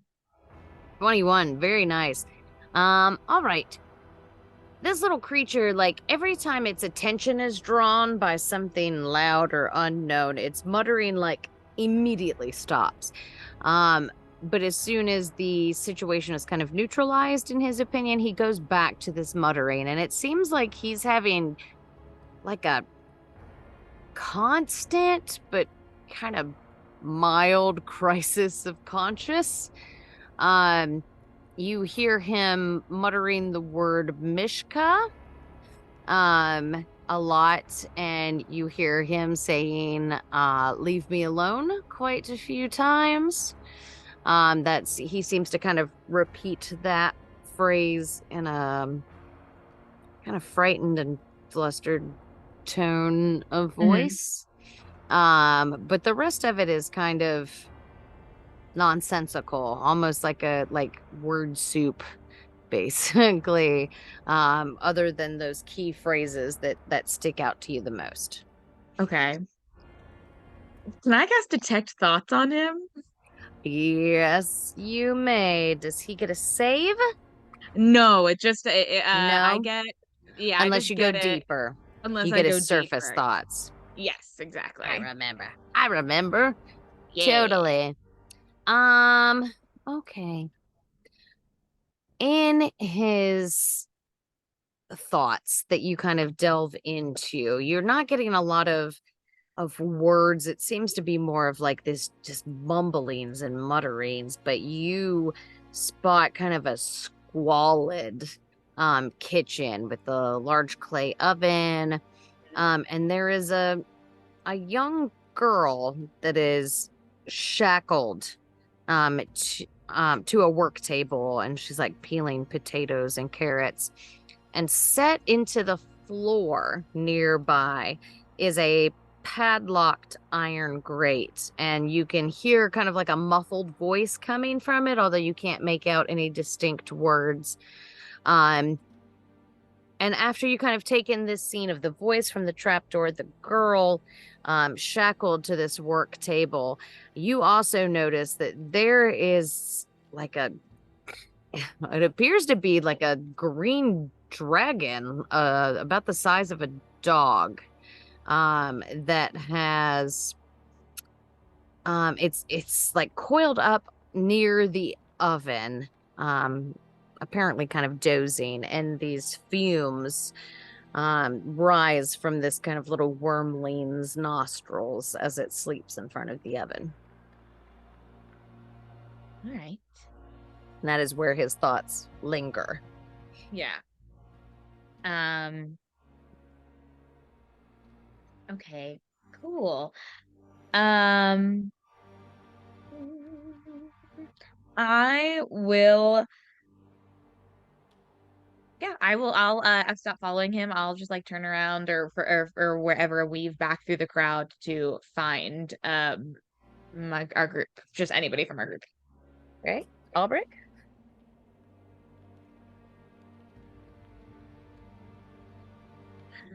Is he frozen? No. He is unblinking. He's very stoic. Very serious. Well, while we're waiting for him, Echo, while you're in the back of the group, is there anything that you would like to do whilst hanging back? I kind of want to take a broader view of everything since I'm hanging back. Just trying to get the general mood of the area. Okay. Let me pull up my map. And actually, you know what? I guess I could show you guys the map as well now that you're here.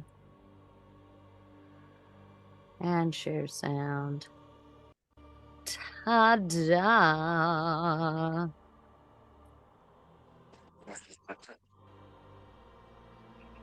We kind of have Michael back. So here is your map. This is where you guys are. You're currently in L2.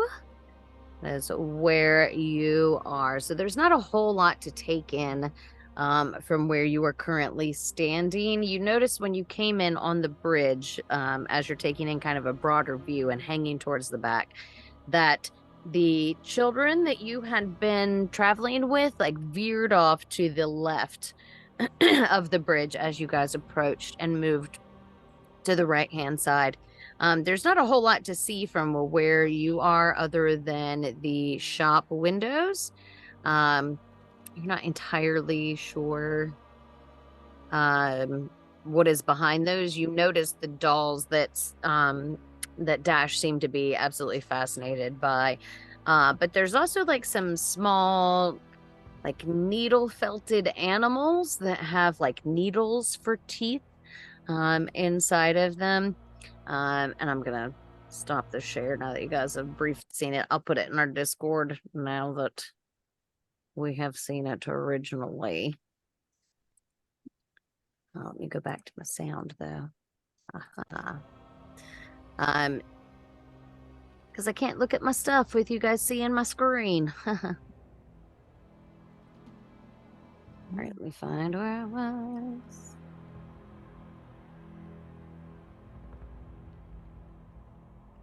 Lord. I've had to jump so much. I don't am anymore.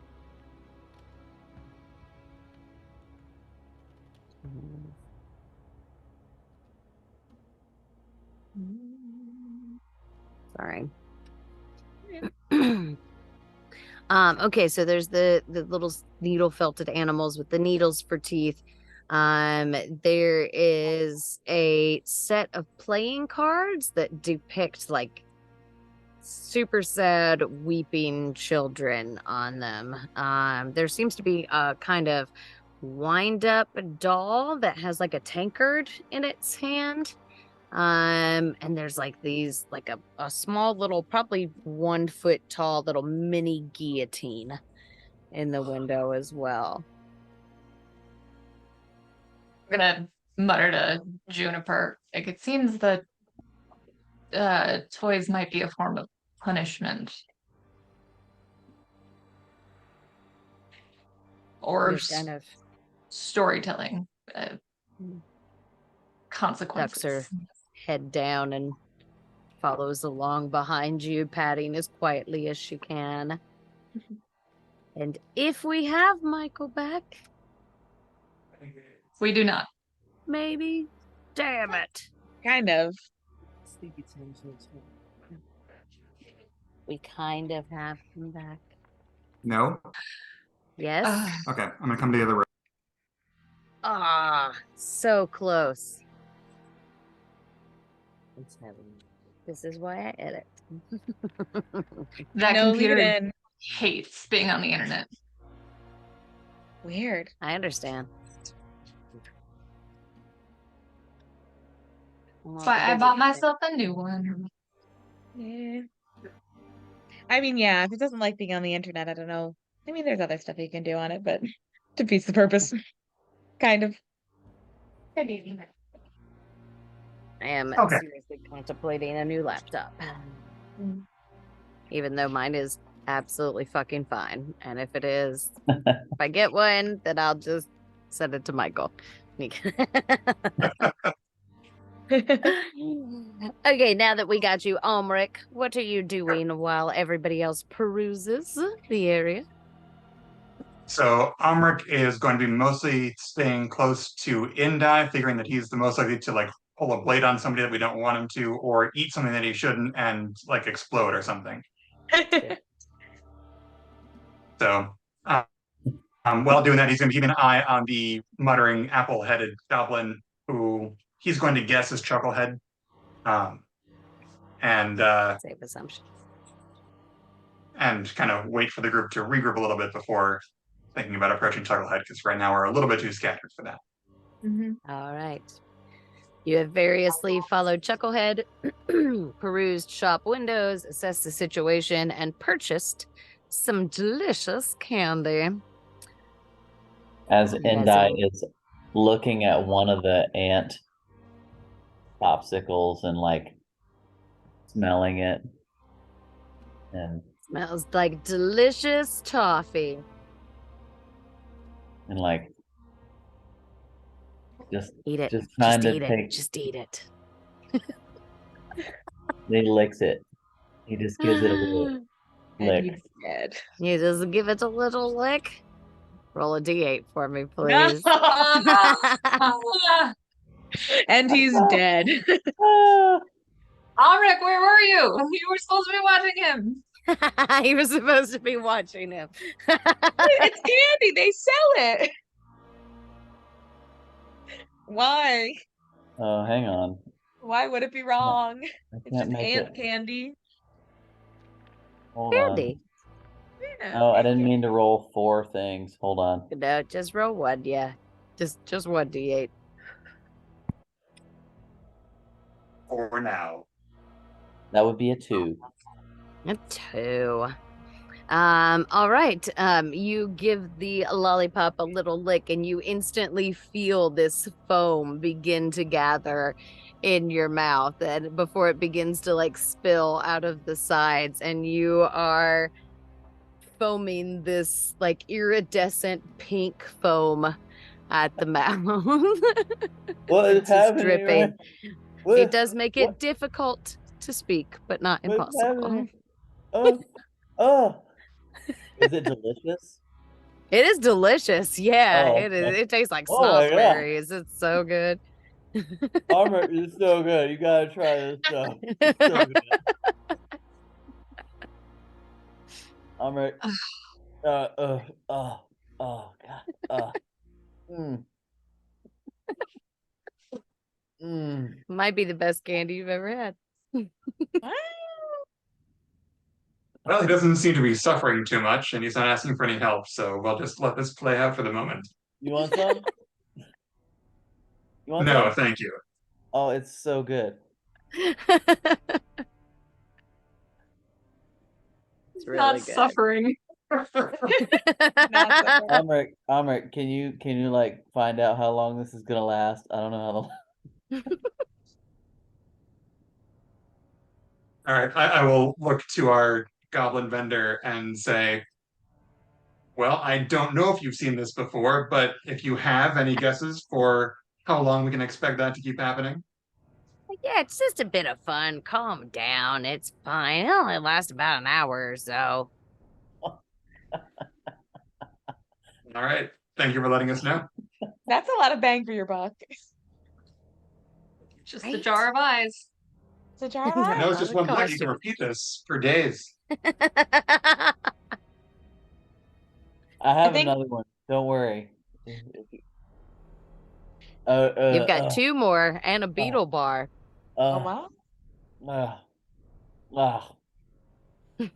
Delicious. It's so good. I think at this point, Ree will like find her way Yeah, back you guys to could definitely meet Endai. up back. I know. And just yeah. as soon as she sees what's going on with Endai, is like, Endai, what's in your mouth? What's in your mouth? It's good. It's just a lollipop. You gotta try it. You gotta. No, I'm not. I'm not gonna try it. Oh, it's so Can good. I have it? Actually, Here, yeah, I'll give it to her. I throw it.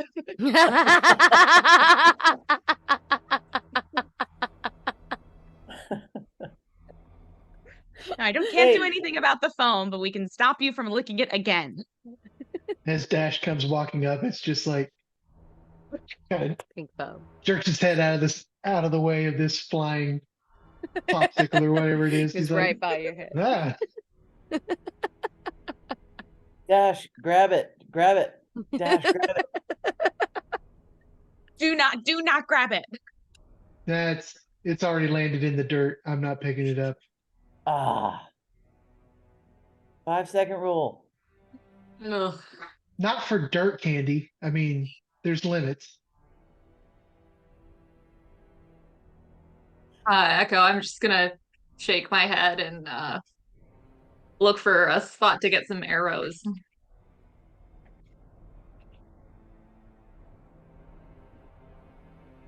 Dirt candy.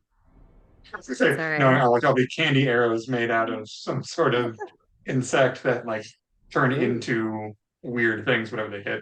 Like a candied dragonfly or something like that. Yes, I Dash, you love can that. inset- Yeah. you Not a can bad inset idea. this lollipop into an arrow. It'd be so awesome. I mean, You don't find any arrows in these three little stalls. It just seems to be a plethora of different candies. But you do notice that there is a couple with a dragonfly in them. With Endai Can't just do- rolling down of his chin. He's like, how much Yeah, for the oh, yeah. dragonflies ones? How much for the dragonfly ones? Nope, I think And you had that's- enough for today. That's so good. Because I don't know what you got. The different little goblin with like this crazy emo black hair flying everywhere and like really long teeth, dressed in like this just shapeless blue colored sack looking thing with a rope belt on it. And he's like, "We'll trade. What you got? You want a dragonfly? You know you want a dragonfly." Yeah, we very much appreciate the offer, but I think we are good for today. But having seen this, we might very well be back. I thought the big one wanted one. Hey, big one. You can't really understand him right now, but he's saying no. Like, oh, wow. That's, oh, okay. Yeah, whatever you say. Yep. Um, Can someone wipe him off or something? I'm like wiping my chin with my shirt. Just Still continue. coming. It's like staining the neck of your shirt with this bright pink. oh. Where's Chucklehead? He's just kind What? of meandering about behind the stalls, not really paying too much attention to you all. Don't He we gave have you to a look talk- when you started foaming at the mouth. Then he went back to his mumblings and pacings. Don't we have to talk to him and set up a meeting with guys?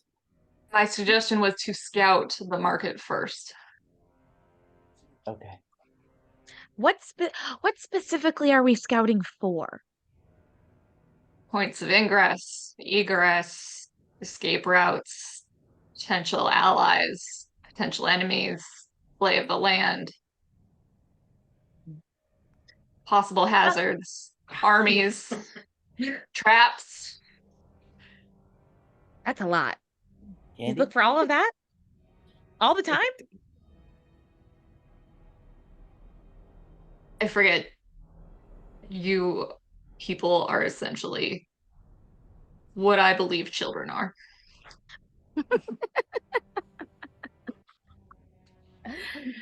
I'm We're almost just All take a 6 second to go. years old. Okay. Echo, if you are scouting the area, you can go ahead and make an investigation check for me, please. Tiny dice, tiny dice. Nice, tiny dice. 4. A 4. Woo! Nice one. There are those 2 big windows there. There's lots of light in there. Usually that means there's activity in there. You don't see a door on this side of the giant fallen tree. We could go see the toys, horrifying as they are. I mean, Yeah, they're I am- wonderfully made, if not super creepy, but they're really well made. Yeah, those children, they got tiny hands and good skills. I don't know. I am curious to see them though. Reinforcing that child labor. Love it. Reinforcing. Reinforce it. Re's pro child labor. Reinforcing child labor. Forced child labor. Love it. You know what? I am curious to see them. Oh, Investigate.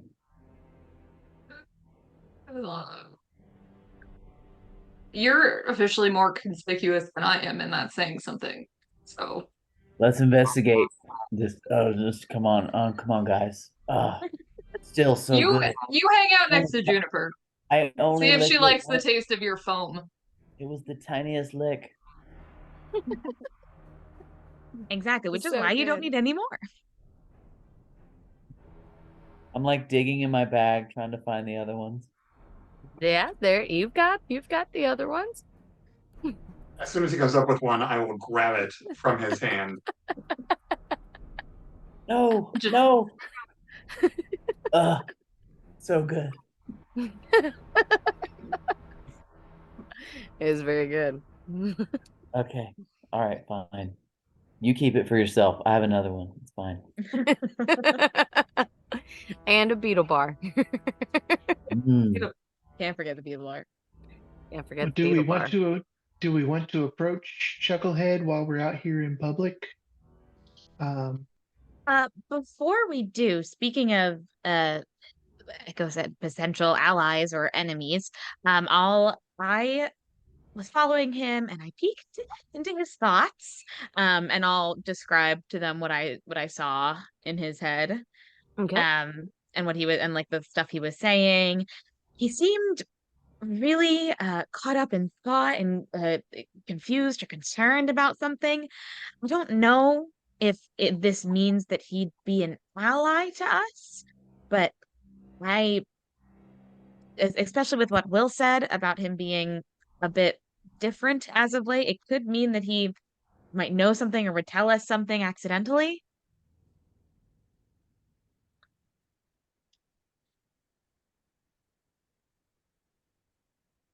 Shall we approach as a group or shall we separate?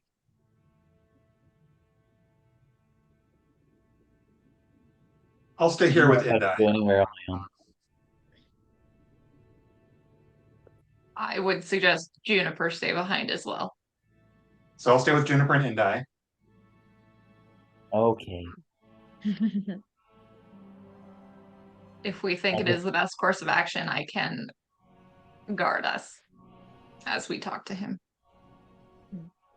What are we? Do we think that he could potentially help us, or do we want to wait before we make an appointment? I guess. Well, will I mean, follow. he's the guy that we need to make the appointment with. Yeah.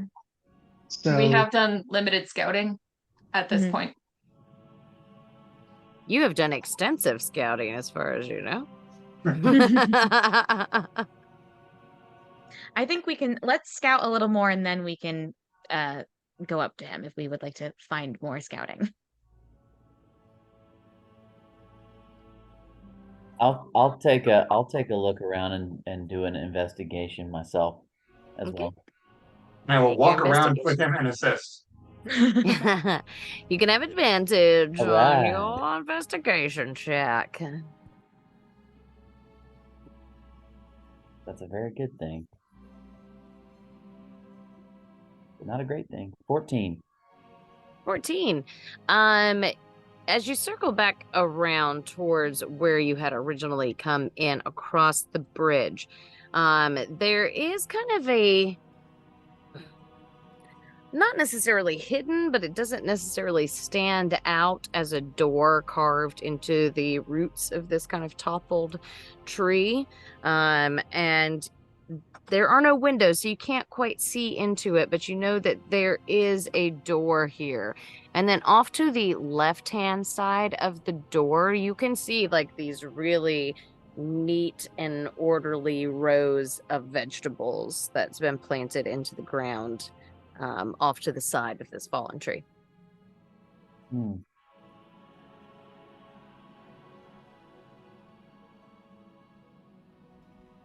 Okay.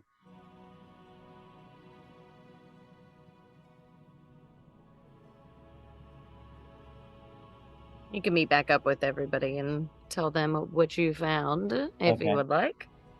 Yeah, I'll do that. Okay. I'm just picturing barfing rainbow face, nine cat style, like A little trail is behind him. yeah. Yep. That's what Amric's following. Little pink foam. All dabs of it following along behind him. Like Well, we rubbing in my hands and fixing my hair. Oh, your hair takes on a lovely pink sheen. It looks great with the black and red. Just one piece. anime hair. Wanna look like Shall Astro we? Boy? Yes. Something about Mary stuff. Shall we expand our search or approach our quarry? Hmm. We haven't even located the factory home workshop thing at this point. I want to look through the window that you were the window, one of the windows that you window. were talking about. Okay. There are these kind of flickering lanterns that illuminate this like super cluttered workshop that's filled with which you can barely hear through the glass. It sounds like a kind of soft, like ambient kind of music, like bells and chimes. There are parts of toys that are heaped up on tables, like leering dolls' heads and half-built rocking horses, unpainted wooden balls, and like stuffed limbs of like little soft toys. There's a stove at the back of the room that holds a saucepan, and you can see that there are at least 2 doors that are exiting this little workshop, and you can hear the sounds of like muffled laughter and conversation, but you don't see any figures through the windows. Okay. I'll go back to the group and relay that.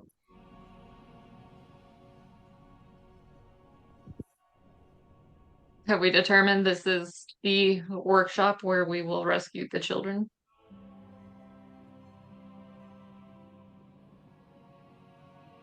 I don't know. I don't think so.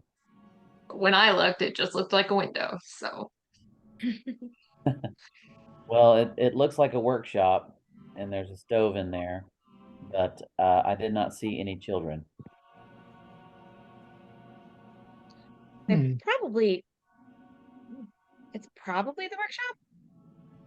I don't know suggest that we they'd have expand our multiple search. places like that.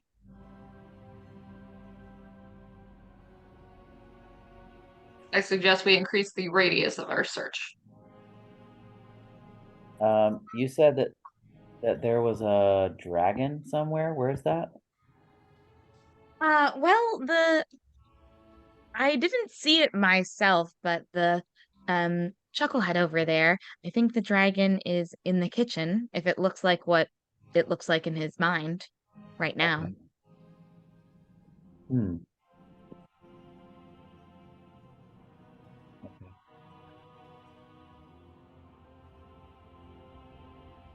I say we talk to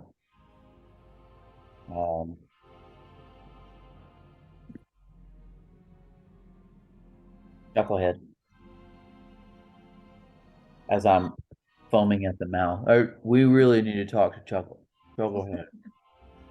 It'll be oh God. Oh God.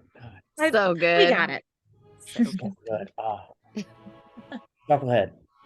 Chucklehead.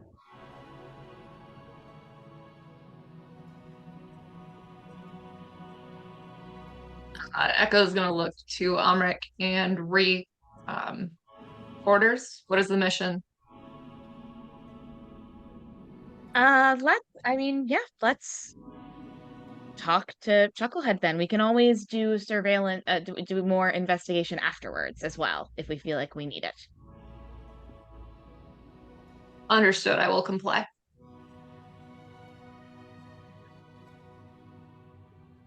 I'm going to immediately start looking for apple candy guy. Yeah.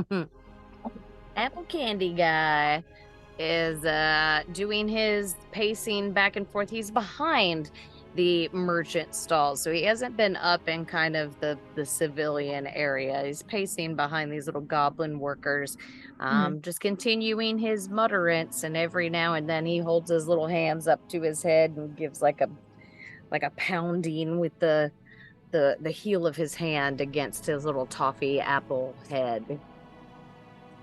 I've located the does not target. Seems to be in distress. Yeah, he's been that way. Well, maybe that'll work out for us. Shall we approach? I could do it. And you stay back. If he's in distress, I would like to go learn more about it. Can somebody else keep an eye on Indai, please? Someone else babysit. I'll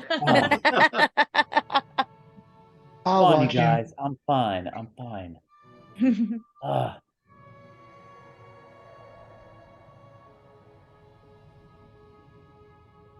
Who's going to approach? I'll go with Amrik. Okay. Josh, what are you doing? Are you going to hang back or are you going to approach? No, I'm gonna hang back with Endai and then immediately like grab his shoulder and start like, doing head motions like, hey, let's go over here, and start like kind of circling around the other side of the You wanna little makeshift area we're in, see if we can Dash? Do see anything different. you want some of this candy? No, absolutely Come on. not. No, it's really good, man. I have pockets full of bugs and mushrooms that we've been eating for weeks. I don't need it in That is- candy form. Not the same. It's so good. Exactly. Yeah. It's not the same, but it is the same. I'm done. All right. You guys are You no all fun. make a DM sad. Echo's going to be very torn between supervising Indai and having Ree and Omrix back. Somewhere in the middle where you can keep an eye on both sets. Yeah. Excellent. All right, Omric and Ree, you approach this figure, who is just kind of pacing and muttering under his breath. But as you approach him, he kind of like and like straightens himself up, and he kind of holds his hands in front of him, kind of nervously rubbing them and clasping them to each other. As you approach him, and he just stands silently as you approach.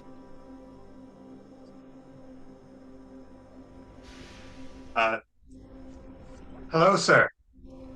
We are travelers, and we have heard that there is someone hereabouts who might be able to help us, going by the name of Chucklehead. Would you be that person? Yeah, that's me. Yeah.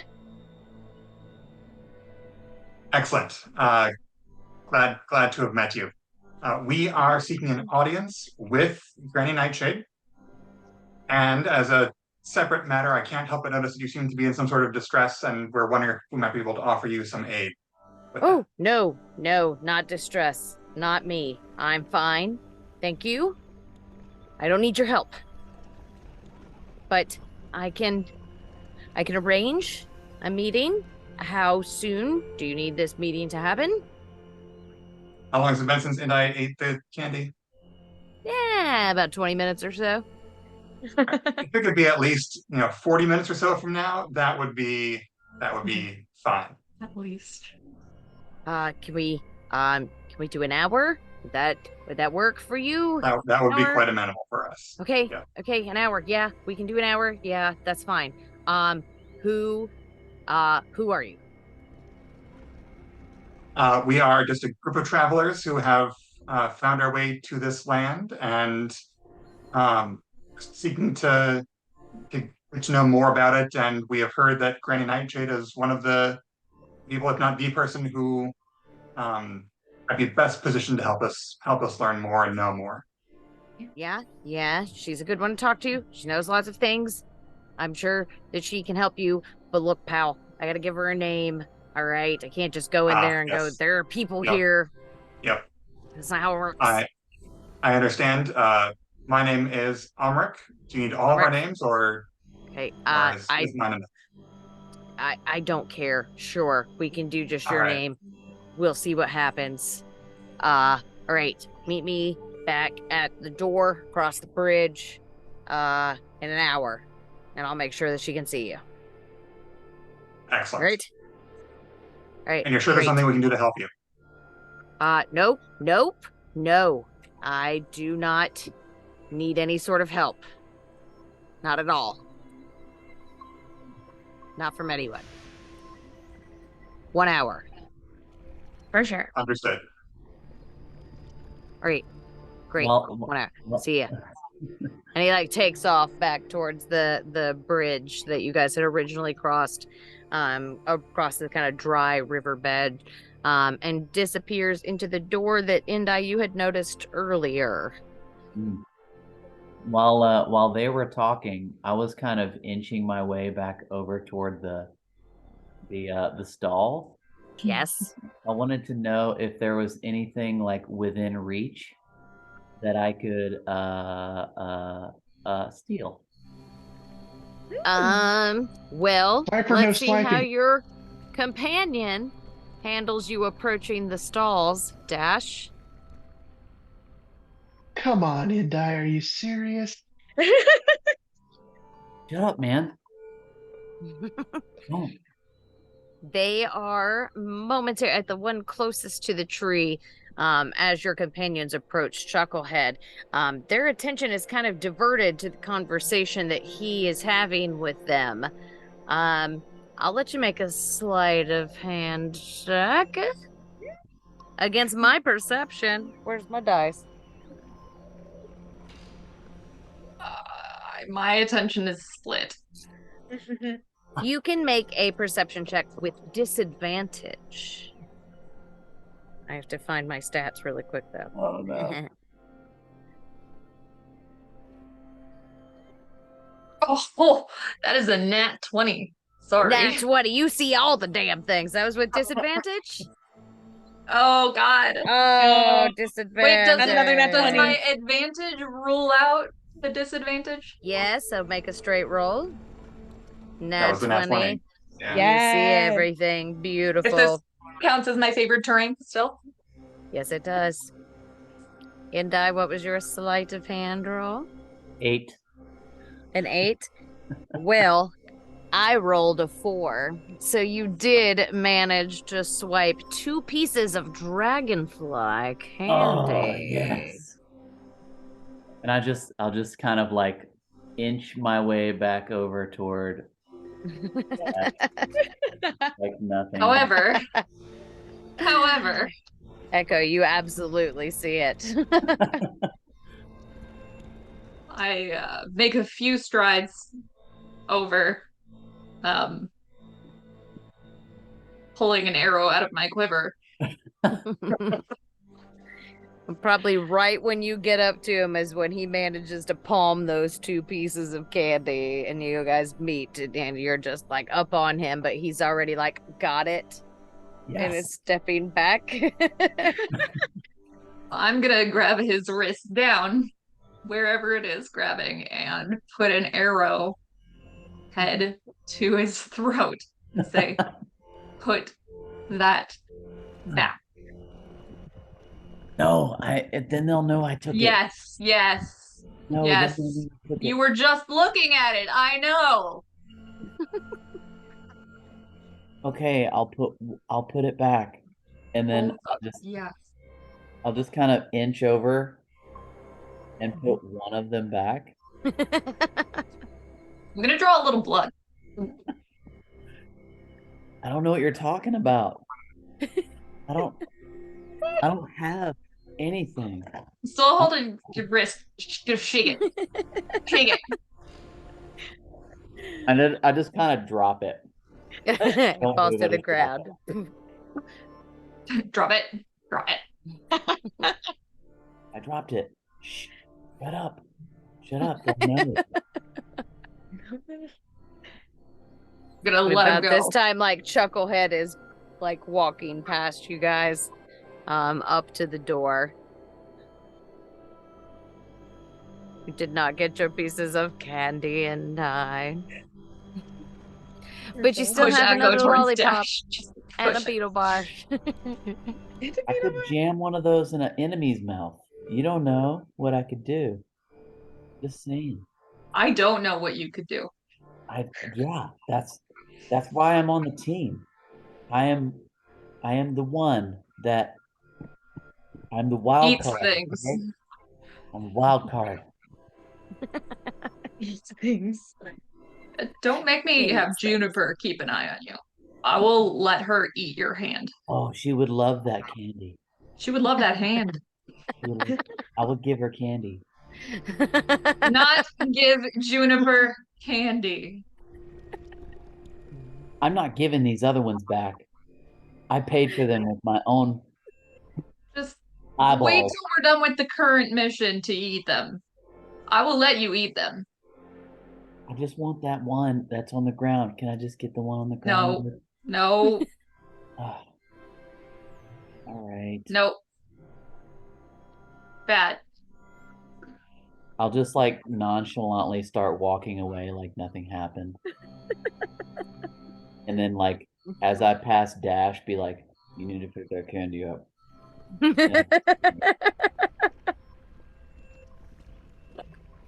Dash just like looks down at the candy, like, and just kind of like kicks it up the road in front of us. Behind Chucklehead as he's coming in through the door. Yeah. All right, my friends, you have 1 hour until you are meeting with a Granny Nightshade. What would you like to do? Maybe we regroup and discuss. Okay. But I don't want to talk about any of this. any of this. Nor do I. Gonna take my arrow and like shake off the pink foam. It's left a little bit of a stain on the shaft of your arrow. Gonna wipe it on Indai's like whatever is still clean on Doesn't him. come off. It does not come off. Come on. I'm gonna put it not in my efficient quiver, but in my regular quiver, Okay. which is in my efficient quiver. Reject quiver. A quiver in a quiver. And Quiverception. just keep walking. I want to stand a little ways away from the merchants. Okay. You guys fall back a little ways from the merchants and gather back up together. Since our timeline is short, Sorry. since our timeline is short, shall we use the stone to notify our allies? Oh, yes. That way they can hopefully move into place.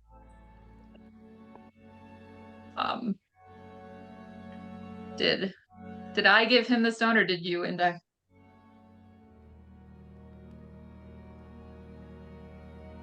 I don't know. Did I what? We gave them one of our sending stones. You had the other one, right? Did we forget to give him the sending stone? I didn't give it to him. I think it's understood that you gave him the sending Okay. stone, but Yeah, I'll we let just you didn't- So you decide took who mine. will. Took mine. Okay, so Inda, you have the other sending stone that Will does not have. Will. Can you hear me? Hey, Uh, yeah, I hear you. Hey, I got some candy. Wow. I got some candy. It's really good. You want? that I can that bring- candy is so good. I've had it so many times. Oh, it's so good. I know. You want some? I got one of the ant ones. Yes. Oh, the ant ones are the best. Echo's gonna look directly at Amrek, I'm still eating it. gesturing towards Indai. Just from one lick. I'm still eating Nope. it. Good. No. Did you get the foam? Did you get the foam? The foam the is my foam. favorite Tell one. them about the Right from mission, the- and I. I fixed my hair with it. Oh, did it work? Kind of. That's really cool. I'll have to try that next time I get a foam one. It's gonna be really sticky and spiky. Yeah, it Mhm. is. And then You could like mohawk it. I'm gonna mohawk it and I'm gonna make it Yeah. like a spike. So if someone attacks me, I can use either my daggers or I can use my head. It'll be great. Oh, that's a really good idea. I wonder if it would work on your ears. Like hold your ears. way I'm up. going to go over and pull this thing out of his hand.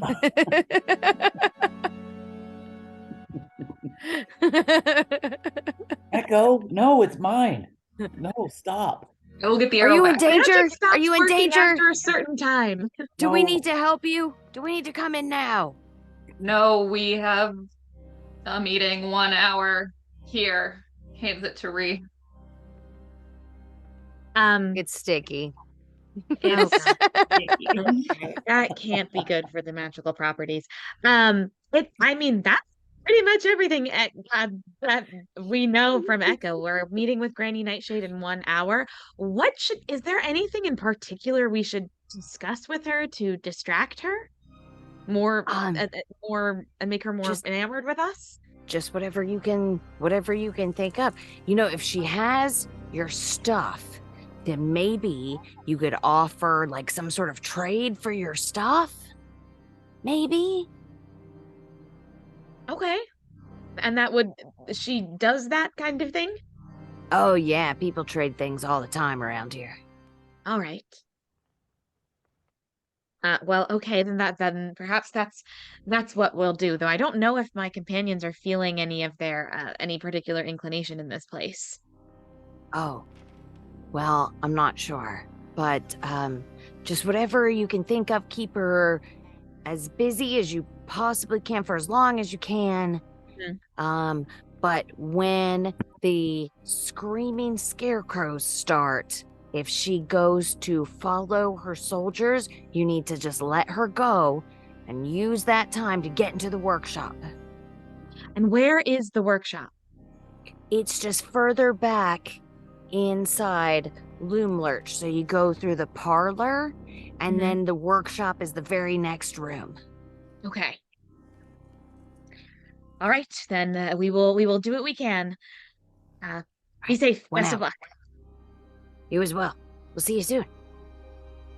And I try and drop the stone. I mean, back you to can Endai. drop it. It's just like tacky to the touch, like a Yeah, I just brush I'll- my like hand a off. I'll take it. table in a greasy spoon diner. Like that's what I Ugh. feel I'll like. take it. Just put Okay, it in all my right, pocket. all right. There you go. Yep. It's Put it in my sticky.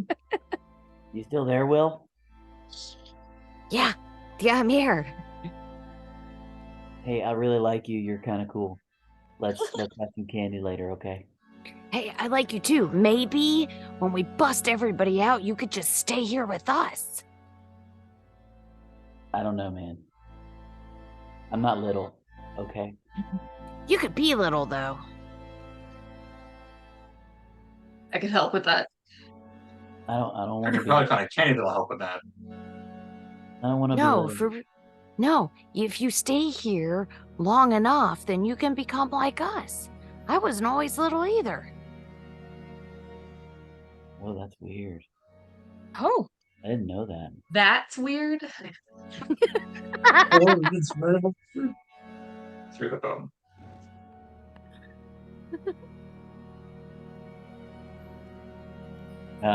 I'll just be like, okay, I'll see you later. Okay, I'll see you at Little Oak. Be careful. All right. right. Is there anything else you guys would like to do in the next hour?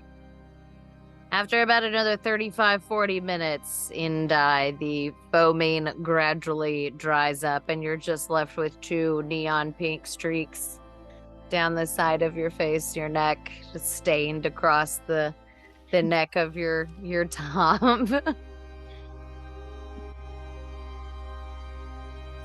Is there any place for us to provision if we walk a little further up? No. Not that you can see without going into Loom Lurch itself. You know, making your way to the other side of the bridge, like the far side that you know, when you first came in, you kind of curved off to the right.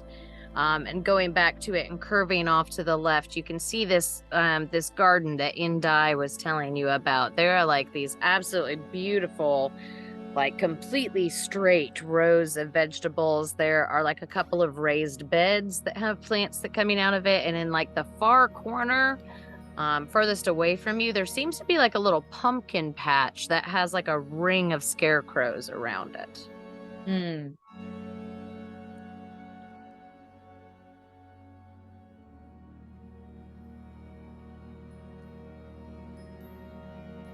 Shall we strategize? Yes. I mean, I think that I'll relay that. Well, Will mentioned that it might be best in our conversation with her to try and trade something for our items. That's the kind of dealings that she does if we want to keep her invested and distracted for a long time. We also want our items, correct? Yes. But do y'all feel I like mean, they're do here? do we feel any wiggles? Not from out here on the bridge and in the market and the vegetable garden. You haven't gone inside yet, but from where you currently are, you don't feel it yet. Yeah, nothing special. No. I mean, just the standard it's here somewhere feeling. Do we want to bring Juniper with us?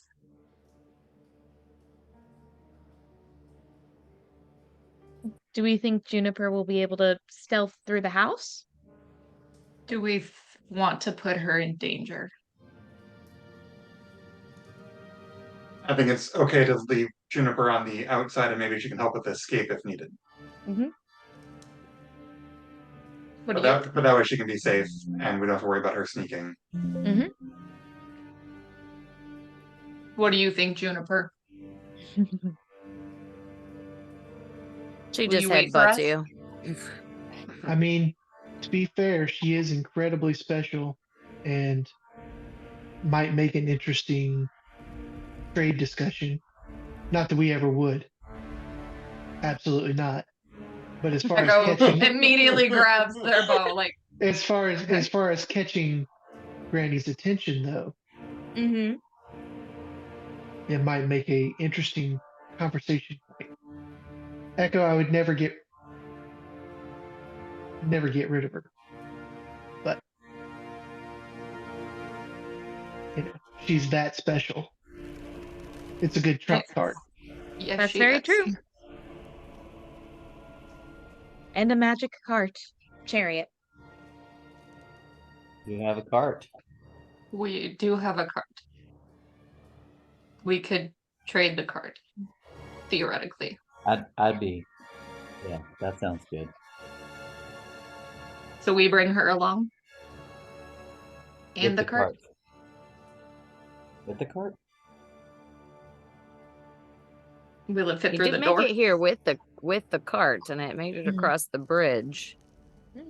I mean, we could, in theory, just work off of the concept of trading the cart and not even mention Juniper. I mean, I because the prefer this cart plan. does Yes. it does have its own magic and interest. So We also may never get to actually trading, depending on how soon the screaming and the scarecrows start. We may be able to discuss it for a very, very long time and never actually reach the terms. Perhaps we have a very complex negotiation we'd like to make that takes quite a lot of time. very true. So we never do the exchange. I got some candy. Maybe she'll get some. You guys think she'll want this candy? I do Maybe. not. Okay. Yep, probably not. She can just buy it outside. We've also got Wow. a boat in a box that Not the boat. we could well, we could open it up and explode her house. True. Maybe put her in it and try closing it back up, see if it just crushes her into an infinite space. I've never thought of that. I have a bag of holding. We could. I have Yeah, a sword and Juniper. Are we talking about disposition now?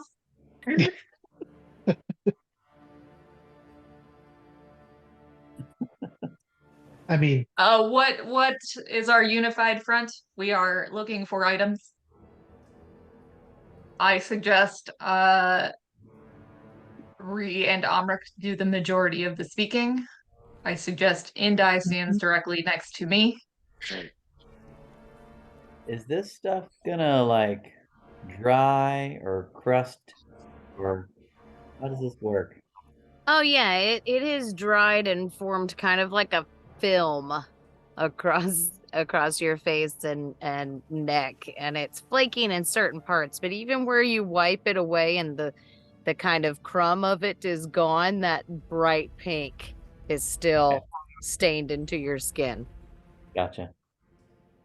I Just hope trying to it Which see stains really in that stands wound. out. It really stands out against the super black skin as well, like a bright Very neon pigmented. pink.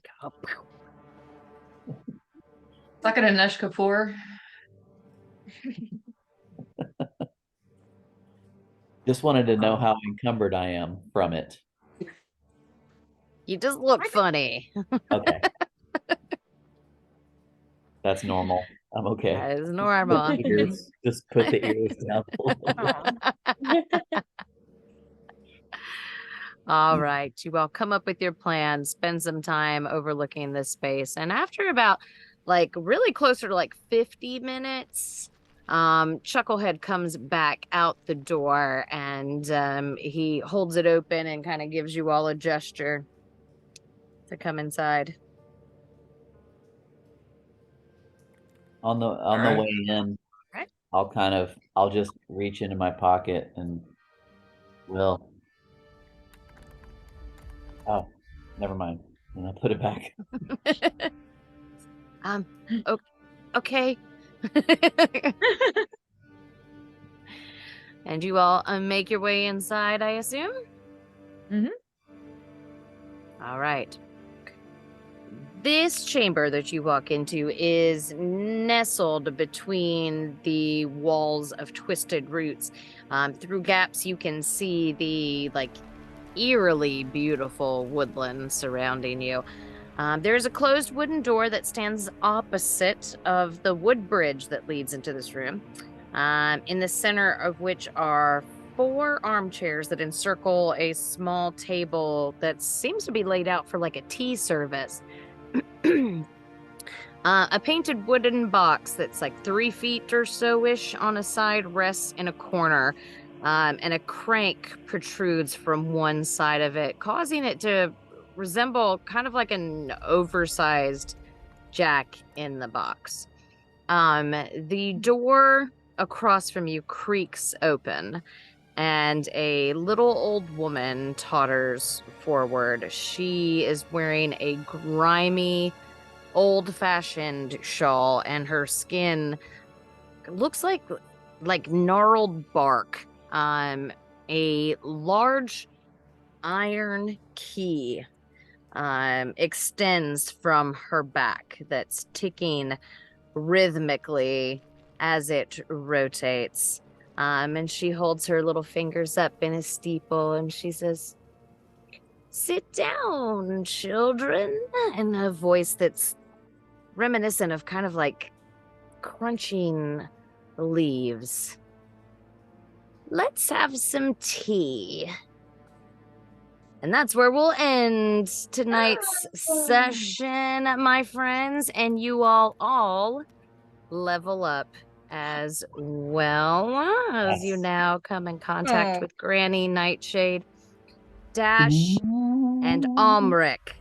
As soon as that door swings open and this little old lady totters through, you know with absolute certainty that she has your items. And that is all that you can think about. Not that they're here, not that they're in this land. She has them. And that's where we'll end, my friends. You guys can all do your leveling up between now and next session. Woo. And we'll go ahead and say goodnight. Thank you, everybody who is listening. Hello, future me, listening back to the Hello. Made me so happy last time I heard it. I was like, "Oh, hello, past me, yay!" Thank you guys so much for listening. We'll be back in a couple of weeks, and we will see you then. Thank you. All right, bye. Bye. Bye.